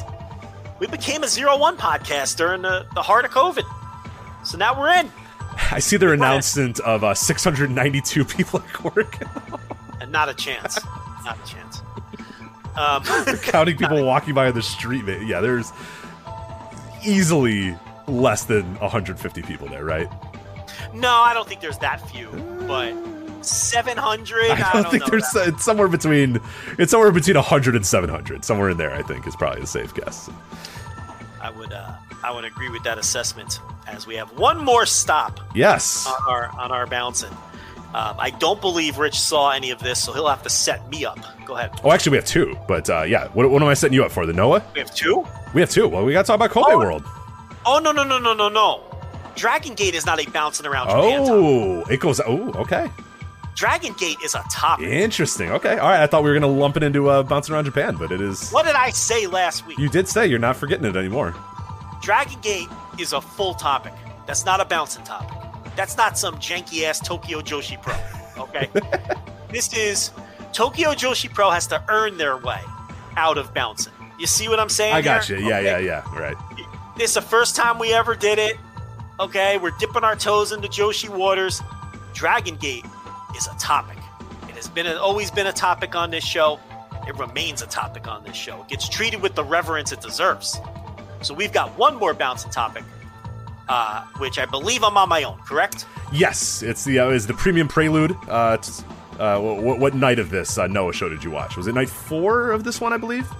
This is the November 8th Korakuen Hall show. Yeah, I believe that is night 4 of the premium prelude. Also on Wrestle Universe as well. So if you're subscribed, you get it there. I believe, or is it on an Amoeba? It might be an Amoeba one. It's free. Free Abema show. Oh, there you go. Okay, cool. Free and legal, since it was an Abema show. I watched the top 2 on this show, and my prevailing thought was this, oddly enough, I wish New Japan's main events were more like Noah's main events these days. It's just no nonsense. They beat each other up. Good matches. I'll start with the junior title match. Daisuke Harada is your new champion. He defeats Kotaro Suzuki in just over 15 minutes. I went 4 1/4 on this. Constant, non-stop action for 15 minutes and 22 seconds. They don't waste any time. This match is essentially a 15-minute closing stretch. Great match. Interesting. Highly recommend it. Harada, one of the best spots was he went to do a tope with Suzuki on the floor, and Suzuki countered the tope with a Cesaro uppercut to the mouth and just knocked him out. And then Suzuki hops in the ring and bounces off the ropes and does a tope of his own and takes Harada out again. An incredible spot. They get back in the ring, and they are just... I'm watching this, and I'm thinking selling fetishists are going to hate this match. But here's the thing, because they were just taking turns doing shit, right? But here's the thing. There's more than one way to sell. And about 10 minutes into this match, they were selling the exhaustion. They were throwing strikes with no effectiveness. They were both panting and struggling to breathe. They were running the ropes slower. And I'm thinking to myself, this is just a great match. They went out there with this idea to just go balls to the wall, and then it was just going to be survival of the fittest, and the best man is just going to out-survive the other one, a battle of attrition. They went into the Guerrero Malenko spot, and Suzuki ended up on top and got the 2.9 count. And then they went into another long Guerrero Malenko spot after that with a bunch of series of pinfalls and reversals. And Harada caught Suzuki at the end of that exchange, and he picks up the win. Two men, dead, exhausted, tired. Harada's your new champion. And then all of the Noah Juniors bum rush the ring for a giant brawl. I have no idea whose side anybody is on anymore because these guys all change sides every show. So I can't untwist any of that for you. I don't know who's in Stinger. I don't know who, if Rattels even exist or who's in it. Everyone's fighting each other, so I'm not going to untwist any of that. Yeah, who's in Full Throttle, who's in Segura Gun, who's in... Yeah, it's gotten a little wild there in Noah in terms of who's on what side and who's with who, but glad to hear the matches are still holding up, though. Changes every show. With these juniors, though, they change factions every show, so I have no clue, but they all beat each other up. It looked like Tarasuke was the next challenger for Harada, which is awful. Nobody wants to see that. Tarasuke stinks. But he did get some mic time, so I'm assuming he was the next challenger. I'm hoping that's incorrect and it was just trash talk, setting up the brawl. But at any rate, this match ruled. Main event, Kongo, Katsuhiko Nakajima, and Kano. They defeat Go Shiozaki and Kaito Kiyomiya. Just fucking ruled.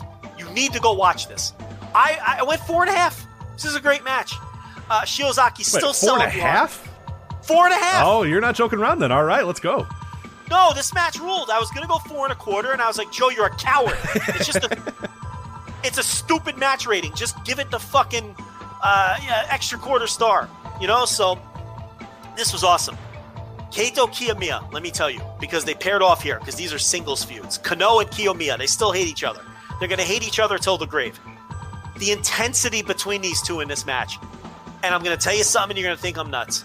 I thought this was the best Kaito Kiyomiya performance I've ever seen. And it was just in a tag team main event, of course. Yeah. He was so good. And him and Kano are just beating the living shit out of each other. And then Nakajima and Shiozaki pairing off. Shiozaki's still selling those fucking arms. They're still taped up. This poor man he should just take some time off, get some surgery, man. It's COVID. This is a perfect time to take off. But hey, he's a fighter, man. He's going to fight till the end. I like it. And at the end of this match, Nakajima, with that shit-eating grin on his face, he knew he had the man beat, and he just slowly and methodically put him away, this broken man. And then after he beat him, he stood on his chest with one foot on his chest. I'm in. I love it. And he held up that GHC title with a foot on the chest and that smile on his face. And you're just thinking to yourself, I cannot fucking wait for this man to challenge for that title. And I know I said behind the paywall in my tournament reviews and here on this show when we reviewed the final that Nakajima, after he beat Kiyomiya, that he should beat Shiozaki. But they've done such a good job making Shiozaki a sympathetic champ. I want him to win now. And he's going to lose, and it's going to break my heart. And I'm going to hate this fucking Nakajima for beating him. But it's the right move. And, man, this match ruled. The Noah is great lately. And it really heated up these two singles matches as well as a tag team match in Japan has in the longest time. This was these two matches on this show were everything that New Japan has been lacking all since the summer. It's like I said earlier when we talked New Japan, I'm watching these other promotions, and it's making me realize that New Japan is even worse than I think it is. Mm-hmm. I mean, they're just better booked. It's the intensity is there. We talk about the tone of New Japan being off. You know what the tone is in Noah right now? We beat the shit out of each other. That's all you need. Where Nosawa Rongai gets in trouble is he overbooks the juniors because nobody knows what the hell's going on at any given moment. And he books too many of his shitty friends. You keep the Ironhead Fujitas out of here and all these other fucking, your Sakurabas. You keep these guys out of the, and just keep this to what it is. And it's one of the better booked promotions all year long. And to me, as we head down the home stretch for Observer Awards, my Booker of the Year, Gato's out of it. I'm not voting for him this year. For the first time in 7 years. Years. Yeah, God, no. He's not in the mix at all for me. No. If there was a worse Booker, I'd consider him. yeah, honestly. It comes down to me to Nosawa out of the question and Tony Khan. It's neck and neck. And they both have their flaws. But to me, AEW and Noah have been the two best booked promotions overall in all of pro wrestling. There it is.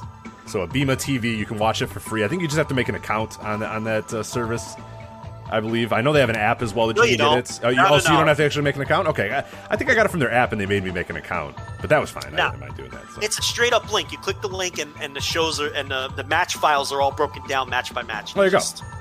Yeah. Mm-hmm. So Noah, Premium Prelude, that was November 8th. Corkin Hall show, night 4, the Premium Prelude as well. 2 great matches there. 0-1 we talked about. And now I will fade the music out because they don't belong in Bouncin Around Japan. But we'll talk Dragongate Kobe World here real quick. So let me just... How about a quick buffer topic? Yeah. Very quick. What do you think of the Rascals jump into WWE? Funny you should mention that. Yeah, the Rascals jumping into WWE. This is something that we had heard a little bit, kind of the rumblings about it a few weeks ago. Check some back channels, and it kind of seemed that everybody was like, yeah, we think so. We'll see. Yeah, they're in tryouts. They're doing that sort of stuff. Now the news that they have officially signed, or I don't know if they're expected to sign. They have not officially signed yet, but you're pretty sure that they're going to show up in that next PC photo where everyone's standing around in their dorky little polo shirts or whatever. Alex Zane also recently finished up his indie run. He appears WWE bound as well. Jiro, did you see Jiro, your favorite Puro star in the world? Jiro was seen dining with Kurt Stallion of NXT, so it appears that potentially Jiro has finally gotten his wish to be a jobber in America. That's everyone's wish because he doesn't have to stink up Japanese promotions anymore. Right. So tired of that guy. Maybe he's the secret. Maybe they're bringing him as Bo and Xia Li. He's the secret family member. Even though, yes, I know that he's Japanese and they're Chinese. It's WWE, okay? They don't. Yeah. I don't know. I understand that they are different and that one is Chinese and one is Japanese. Do they though? I don't know that for sure. So. Rich, I never doubted where you were going with that for a second. So I don't think the listeners did either. Just had to clarify in case because it's WWE. That was totally plausible. They would say, this Japanese. Yeah. This guy, he looks great. He'll be great for the stable. He's wearing a kimono and he comes out. There's whatever. Anyway, no. As far as the Rascals, it speaks to something we talked about a few weeks ago. And it makes me kind of curious on what... I don't know what WWE is doing right now with their developmental. I don't know what their plan is. I don't know what... They have hundreds upon hundreds of people in that developmental right now. A lot of them not even being used. A lot being used very sparingly. A lot being used only slightly. Nobody is moving up to the main roster. Nobody is being elevated. Nobody is moving up. Your Ciampas are still there. Your Garganos are still there. Your Adam Coles are still there. Your Kyle O'Reillys, your Bobby Fishes. Those guys are all still there, even though they've been there for 4 or 5 years now. But you continue to bring in new crops of indie talent. And I don't know where these people are working or what they're doing or where they're going. I understand why these guys are signing. I get it. It's a stable job in an atmosphere where there is no stability whatsoever. And if the option is, hey, do you want this paycheck or do you want to, toil around in the indies and hope that you don't get COVID? I get it. I absolutely get why people are signing. I just don't understand what WWE is doing by signing all these guys and what they're doing with what do they need the Rascals for? I don't know. It's just it makes and it speaks to something we talked about a little bit earlier, and I do wonder and they're not going to do this, but they absolutely could. It is feasible that they could add multiple new shows to the network that are live television, quote unquote, wrestling, done in the Capitol Wrestling Center, done at the PC, whatever, that feature. I mean, they're going to have to do that. We've talked about that a long time ago. We talked about how they probably should have just kept Evolve alive, unless maybe Evolve will be. I don't know what the hell they're going to do with Evolve or whatever, but I think we've come to the time where really NXT does need another development. NXT needs to be whatever it is, the 6 hour of Raw, like you said, or the 6 hour of WWE television that week, and we need a developmental company in WWE, because you have hundreds of guys right now, and there's not enough opportunity for these guys to wrestle. No. So where are they going? What are they doing? Well, I truly believe that they should restart Evolve now that they've essentially bought the trademarks and all the tapes and everything. They should restart Evolve and fund it and, put Gabe back in charge of it. He'll see that as a demotion since he's writing NXT.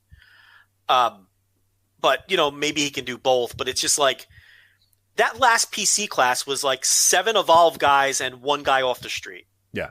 And we know that their roster up and down is just built off of people who Gabe has funneled to them over the years. And say whatever you want about Gabe Sapolsky. Maybe you don't like him. Maybe you don't like his Twitter presence. Maybe you think he's a dick. Whatever. I don't care about any of that in the terms of this conversation. Clearly, he's a great talent developer and, was the best on the indie scene for many years. People try to debate it, but it's not even debatable. You look at the quality of indie shows now, nobody has any direction. Nobody books anything. No one gets promo time. No one gets storylines. Gabe was doing all that stuff, and he developed talent. He put people in the best positions to succeed, and he did it from 2002 till 2020. And nobody else is doing that. Nobody else is equipped to do that, and no one else is equipped to do it at the level he was doing it, period. You don't like it? Too bad. It's the truth. It's facts, no matter what else you think of him. So I think it would behoove WWE to bring back that brand. They own it anyway, and keep it going. Just this time, fully funded as opposed to subsidized. Just fully fund it. And do what Rich is saying. You need developmental for your developmental now. That would be what they should do. That would be in their best interest. Because I don't know where they're going to get people from now that Gabe works for them. Right. And isn't out there getting people to him. And scouting and then developing. So, as for the Rascals, tell me if this is a hot take. I kind of think they're overrated. I was never... I like them, but yeah, I don't think that they're any, era-defining team in any way. And that's why I mean, them signing that, I don't know what WWE thinks they're getting out of these guys, but I don't... I like Desmond. I like Trey. Wentz, I can give or take Wentz, really. But I think Des and Trey are good, but they're not I've seen these guys live dozens of times now at this point. I've seen them a bunch live. I've seen them on TV and Impact. They're good. They're good guys, but they're just dudes. You know what I mean? They're just guys on the roster. I do not think, because some people are attributing them to these next level, the next generation or whatever. I don't think they're anywhere near that. I never good thought little they workers. I never thought they were anywhere near the level of the group that came before them. No, they're not you're comparing to Ricochet, Gargano, Ciampa, those guys, get out of here. Kyle O'Reilly, they're nowhere near those dudes. And I kind of thought they were always better on paper than in practice. I'd see them listed on shows, and then their matches would always seem to underwhelm to some degree. And then I kind of just gave up thinking that they were really good. And they never did anything for me in Impact. I thought they were just nice little undercard guys. I don't know. I just think they're a little overrated. And I think, and my follow-up point, and then we'll do Dragongate, is with that said, I think WWE is the best thing for those 3 guys. Because I think they're the kind of wrestlers that the WWE can refine and get the most out of. Does that make sense? Well, that's what they are now, and that's what that company is. And that's, we talked about it a few weeks ago with our AEW point, is that AEW is plucking people that look and talk like stars, and they're going to figure out the wrestling later, and they're going to push them, and they're going to make them into something later. That's their goal. Their goal is we're going to find these guys off the streets, largely, quote unquote, they're not actually, what I mean, but we're going to find these people that aren't on anyone's radar or on, very few radars, and we're going to make something out of those guys. And WWE has not done that. WWE has been the exact opposite lately. WWE has said, hey, here's an indie guy that is already there, is already together. We're going to finish him up, and then he's ready to go. And he's going to be whatever he is for our company. Yeah. I see. Yeah, for sure. Like that Jade Cargill this week. Yeah, AEW. like another. We talked about it a few weeks ago, and they've just continued every single week. It's like, hey, here's this person that nobody was talking about, was on no one's radar, and they look like $1 million fucking bucks. It's like, yeah, Jade Cargill. How does she had a tryout? How did they not sign her? What are you talking like? That strategy could backfire, though. Sure. It absolutely could.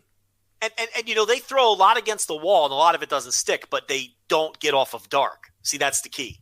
There's been a lot of people that came through dark, and they stink, and you're never going to see them again.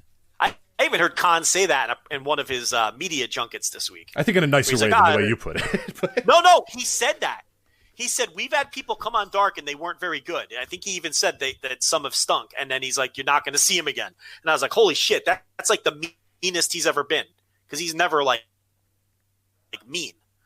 But yeah, and it could backfire if some of these people don't work out, but I think they kind of vet them through dark, and then, and then they move them up. But WWE, I think guys like the Rascals are perfect for that system, because there's some people that go to WWE and you undoubtedly know they're going to be worse than when they came in. I have no faith in Ben Carter doing anything in WWE. Whereas oddly, even though I think he's way better than the Rascals, I think WWE will refine the Rascals and get more out of them than anybody else has. So I do think sometimes people go there and I'm like, oh, forget it. Their careers are over. Other times people go there and I'm like, that's a good move, because they're just spinning their wheels. And I think WWE can clean them up and refine them and get the most out of them. And I think the Rascals fall into that category. So I don't think the Rascals would have worked out in like AEW. No, I agree. This is probably the best spot for him. I just don't understand what WWE needs, why they need them. They should go there. I think that's the best spot for them. I just don't know why they're there. I just don't know why WWE is thinking, we need 15 more guys in our developmental. We were going to do this as a larger topic, and we'll probably hold it off for another episode, because it is. I just want to talk about the Rascals. Yeah, it's a big picture topic. But WrestleNomics, Brandon Thurston did some really, really cool research and some data. And it's actually at WrestleNomics.com right now as well, of people and kind of looking at the PC and what they've done and how successful or unsuccessful the PC has been. And you and I have always said that, like, it's, they invested a shit ton of money in this PC. They signed everybody under the sun, and you look at the results, and the results are pretty minimal in terms of like people that have come, and because the goal of the PC initially was to take people off the streets and make them superstars, Joe, right? Yep. That was the goal. It has not done that. It has taken people like Wentz, like Xavier, like Trey Miguel, like Ricochet, like Prince Devitt, your Kevin Owens, your Kevin Steens, your El Genericos, your Kalistos. It's turned those guys who were already pretty much there, and they just kind of said, here's a little new coat of paint. Okay, you're ready to go. And that's it. Well, that could be the reason for the new strategy of going after indie wrestlers as opposed to football players and soccer players, sure, and people who, maybe that's why they've changed course, because they've seen more success with those. Right. And that's, to me, that's a massive failure of that PC, though. Oh, yeah. Because all the talk of the PC was, we can make anyone into a wrestling superstar because we have this fantastic facility and we treat it like an NFL training camp. The thing about it is, maybe they should stop treating their tryouts. It's treated like a wrestling school. Yeah. Yeah, exactly. So I think that's been part of the problem. It's like they, stop trying to, stop trying to have some dick measuring contest with legitimate sports. And like you're saying, just be a wrestling school. Get back to your roots, and they've missed out on so many people over the years because maybe they weren't the most impressive athlete in the tryout. And then a great future star slips through their grasp. How does Sammy Guevara go to a tryout and leave without a deal? How do you let that happen? Yeah, how did Ricochet go through 4 or 5 trials before he? Yeah. Eddie Edwards passed up. Like any number. Yeah, of Eddie guys. Edwards, Ricky Starks. I mean, how do these guys go and you don't instantly see that they can be stars? It doesn't add up because they couldn't do as many burpees as the next guy. I mean, it's stupid. Yeah. It's a fucking wrestling school. Right. And Brandon has some really cool data here. I mean, real quickly, I'll just go over it and then we'll talk about Dragongate. But the way that they're doing this is looking at people that have the percentages of developmental that has happened outside of the WPC and outside of the universe, the WWE universe or whatever, which is really interesting. And the way they do it is and the way that Brandon and the people that put this thing together, it's really, really interesting. And again, we were going to do it a larger topic, but we'll probably hold it off, or maybe I'll write something about it as well. But you look at the list of people that have, been, largely 100% developmental, homegrown, that haven't had long indie runs, that aren't your Shinsuke Nakamura's and your Ricochets and your Kevin Steens and those sort of people. The list is not good. I mean, it is bad. And when you take the men, because you take the women are obviously a success of the PC. Your Charlottes, your Baileys to a lesser extent, even though she had a little bit of shimmer run, but still, she had a lot of developmental in NXT and in WWE. Your Sasha Bankses, what those are clearly Alexa Bliss, clearly successes, I would say. But your men, you're looking at guys that were mostly homegrown: Baron Corbin, Braun Strowman, Enzo Amore, Rusev, Colin Cassidy, Chad Gable, Elias. Yeah, I mean, it is a deeper topic than we have time for because a lot of it is booking and a lot of it is – but, a lot of it speaks to what's going on down there too. And when we used to bash the PC, people would say, well, it's only been open 18 months. It's only been open 2 years. 6 years now. Or more. Yeah, no, fuck more. Yeah, six. Yeah. We're going on 7 years now. They should have produced many stars at this point. And really, they're just pumping out people who we knew were going to be stars. Right. I mean, did you really need this $1 million facility to know that Samoa Joe was good at wrestling? You know what I mean? That Shinsuke Nakamura is a good pro wrestler. Kevin Owens. Right. Kevin Owens is Exhibit A. It's did he really even need to go through it?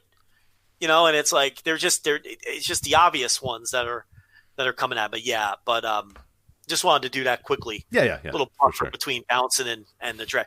Now the Dragon Gate, that'll be our final topic, right? So, yes. Yeah. Kobe World is coming up, and like I said last week, no more putting it off, no more doing mass catch-ups. Dragon Gate is back in my rotation. It's there to stay. It's going to be a regular part of my viewing and a regular part of this show. And it wasn't going to lump it into Bouncin. It's their biggest show of the year is coming up. They just had a massive Korakuen. It's going to get the respect that it deserves. With that said, I didn't watch the Korakuen. That's fine. It's English commentary. You have time to catch up. I watched the semi-main and the main event. It's nothing it's mostly just a table setter. You're basically getting, SBK, the Kabono, you're getting his new character. You're getting Red kind of heating up a little bit. They're all wearing hats now. They're all just being just grimy dickheads. It's all building towards a triangle match. It's all building towards, big time matches. And really all you need to know is in the main event, the RED guys are just being total assholes, total chicken, just getting in the ring, beating everybody up. Lights go out just like they did at the show last week.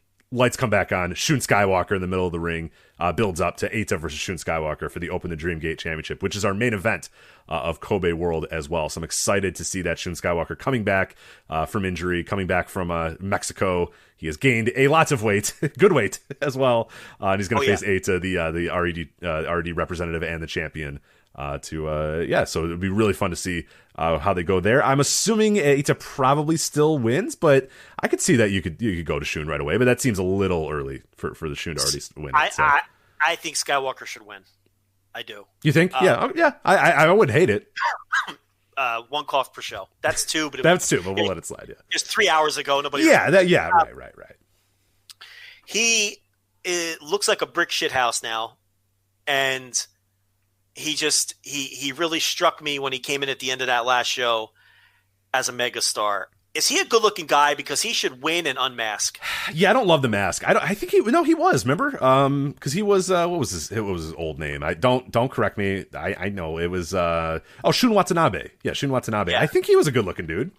If he's a good-looking guy, because I used to be really upset. I got really upset when he went to the mask.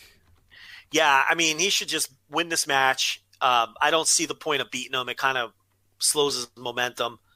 But they might do like a RED finish. And maybe unmask him if he's a good-looking dude and just fucking add him to the mix and run with him and push him hard. it would be bold, but Dragongate has been bold lately. Yeah. So, I don't know. I think he should win. It's why not? The way he came back, it really came off as big time. What about the Bravegate match, the big rematch? Oh, Okuda I cannot wait. Okuda versus Ishida. How can it be better than the last time, Joe? How can it be? I might have to break the scale. Maybe go 6 stars here. It's the opener, too. This is a really bold move here to make it the opener. Usually there's some bullshit. There's a battle royal. Order. You got the match order yeah. set. Oh, yeah. It is said it's the opener, and I think that's true. That's from why I copy and pasted it from the preview that we're going to have up on the website. And I'm sure Iron Mike Spears and Case wouldn't fuck around. They know their shit. They know the match orders. Best. So, yeah, there's no question they opened the Voice Gate guys. I think got it right. And they have this as the opener. Okuda, Ishida opening the show. They're going to tear the fucking house down. Cannot wait. So, Twin Gate, we've got Kota Minoura and Jason Lee defending against BB Hulk and Kai. Can we just do away with BB Hulk and Kai? I know. Send them to... I used to say send them to 0-1, but I want to watch 0-1 now. So send them to... what company have I... Well, I have no chance of ever watching.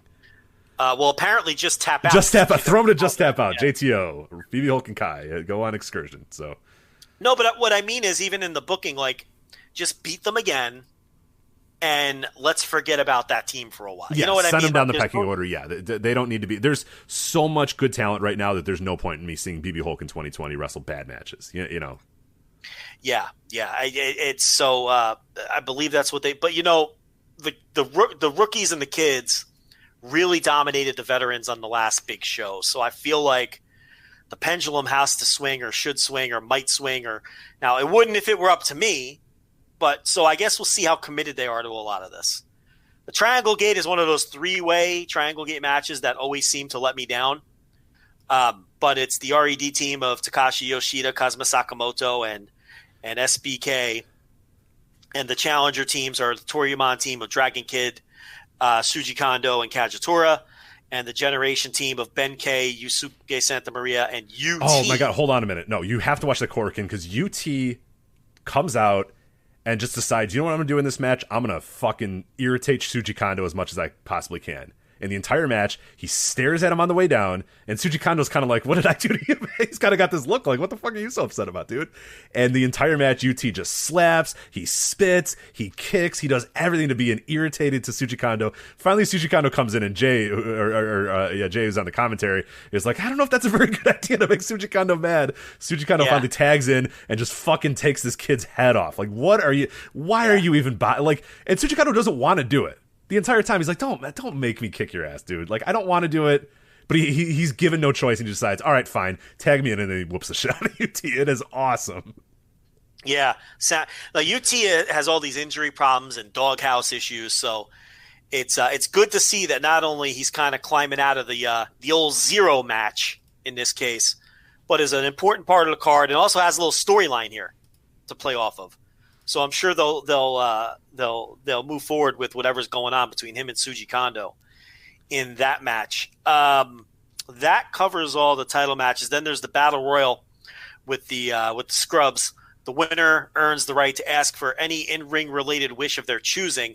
So we've got people like Super Sisha, Ichikawa, Sachihoko Boy, Gamma, Boku R. Shimizu because he lost his gimmick. Yes, he's back to Right. Punch Tamanaga, Problem Dragons in there, Diamante, Hyo. I guess that's Hyo and not Hyo, right? Jimmy, and of course Ho Ho Lun, who's who will roll out of the Battle Royal and then go do commentary, which is always great. Correct. Yep, get tossed out and head right to the commentary booth.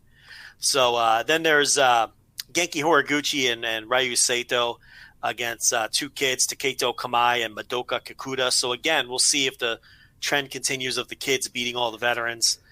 Ultimo Dragon, Masaki Mochizuki, Don Fuji, and Taru, who of course came back on the last show in that video. just finished this promo as we got on the air here today, so that's incredible. Just finished. I don't know what was longer, Taru's promo or the Tayanora Conti Red Velvet match on Dynamite. I don't know what was longer. I mean, jeez. Did Tayanora Conti and Red Velvet need to go through a commercial break? I mean, honestly. Yeah, who had that run sheet and put 13 minutes next to Ty Conti and Red Velvet? I don't know why that had happened, but the hot feud from AEW Dark making its way to Dynamite, and then they get like through a commercial break. Like, what is happening here? Are they determined to get destroyed in that quarter hour? Is that what they were doing? I feel like they're sandbagging. I feel like they wanted to ditch that quarter hour, like intentionally, and then set up Phoenix, Pentagon, and Pac to just blow it open with huge growth. They do kind of play around with those quarters. We do know that is going on in the HQ there. So yeah, I could see that. That seems, because that's a good way to lose a lot of people. It's a very long Ty Conti Red Velvet match. So yeah, because look, no offense to them, and the match was actually pretty good. Like, I didn't even think the match was bad, but that feud has been entirely done on Dark.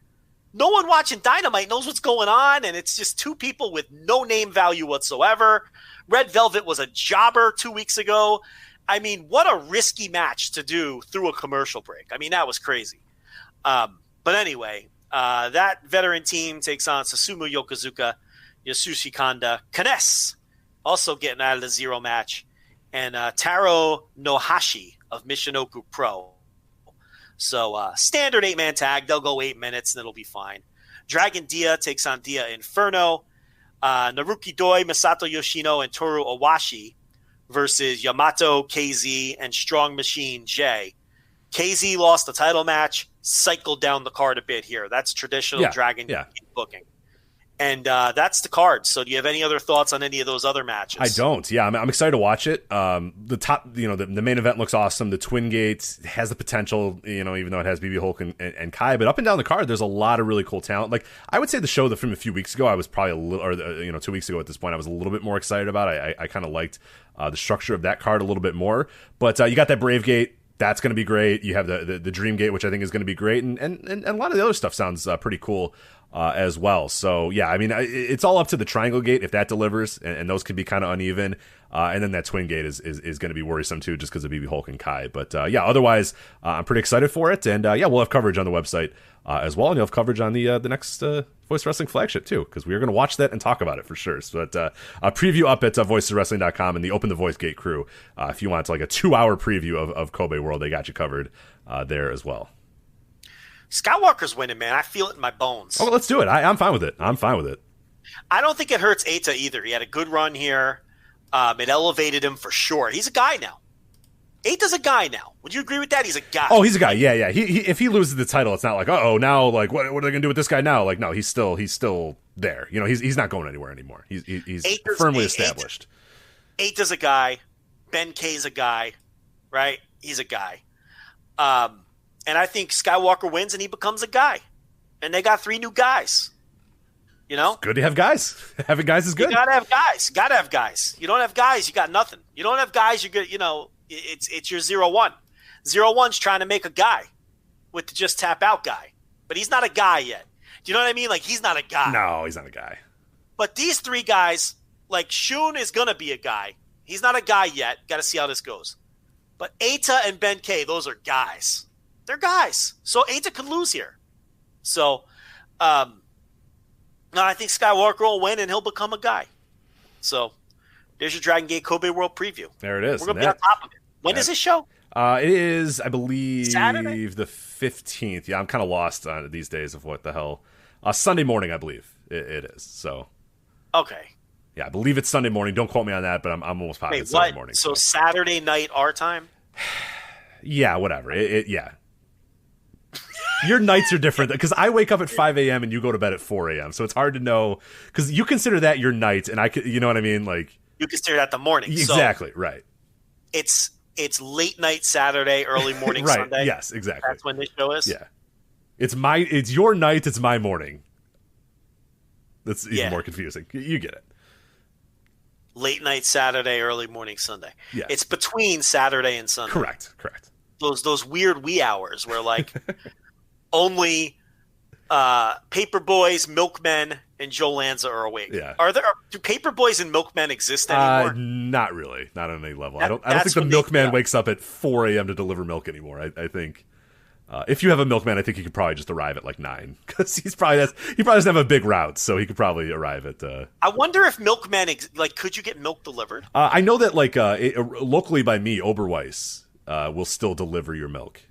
So you is have is that a company outside of you guys or no? Like over Never West, heard of it. It doesn't mean anything to you. So- Okay, they're like a classic. Like they'll give you a glass bottle. You put the glass bottle on the curb, Yeah. or you put it on your porch. And then the milkman who wears white and a hat or whatever, he will come out of his truck and replace your empty glass of milk with a fresh glass of milk. But yeah, I think they are the only people still doing that. So That fucking rules. Do you? I have do the not milk? do that. No, I don't drink milk, so I don't really drink. I don't milk. drink milk either, but I would get a milkman just to say I had a milkman because that sounds kind of cool.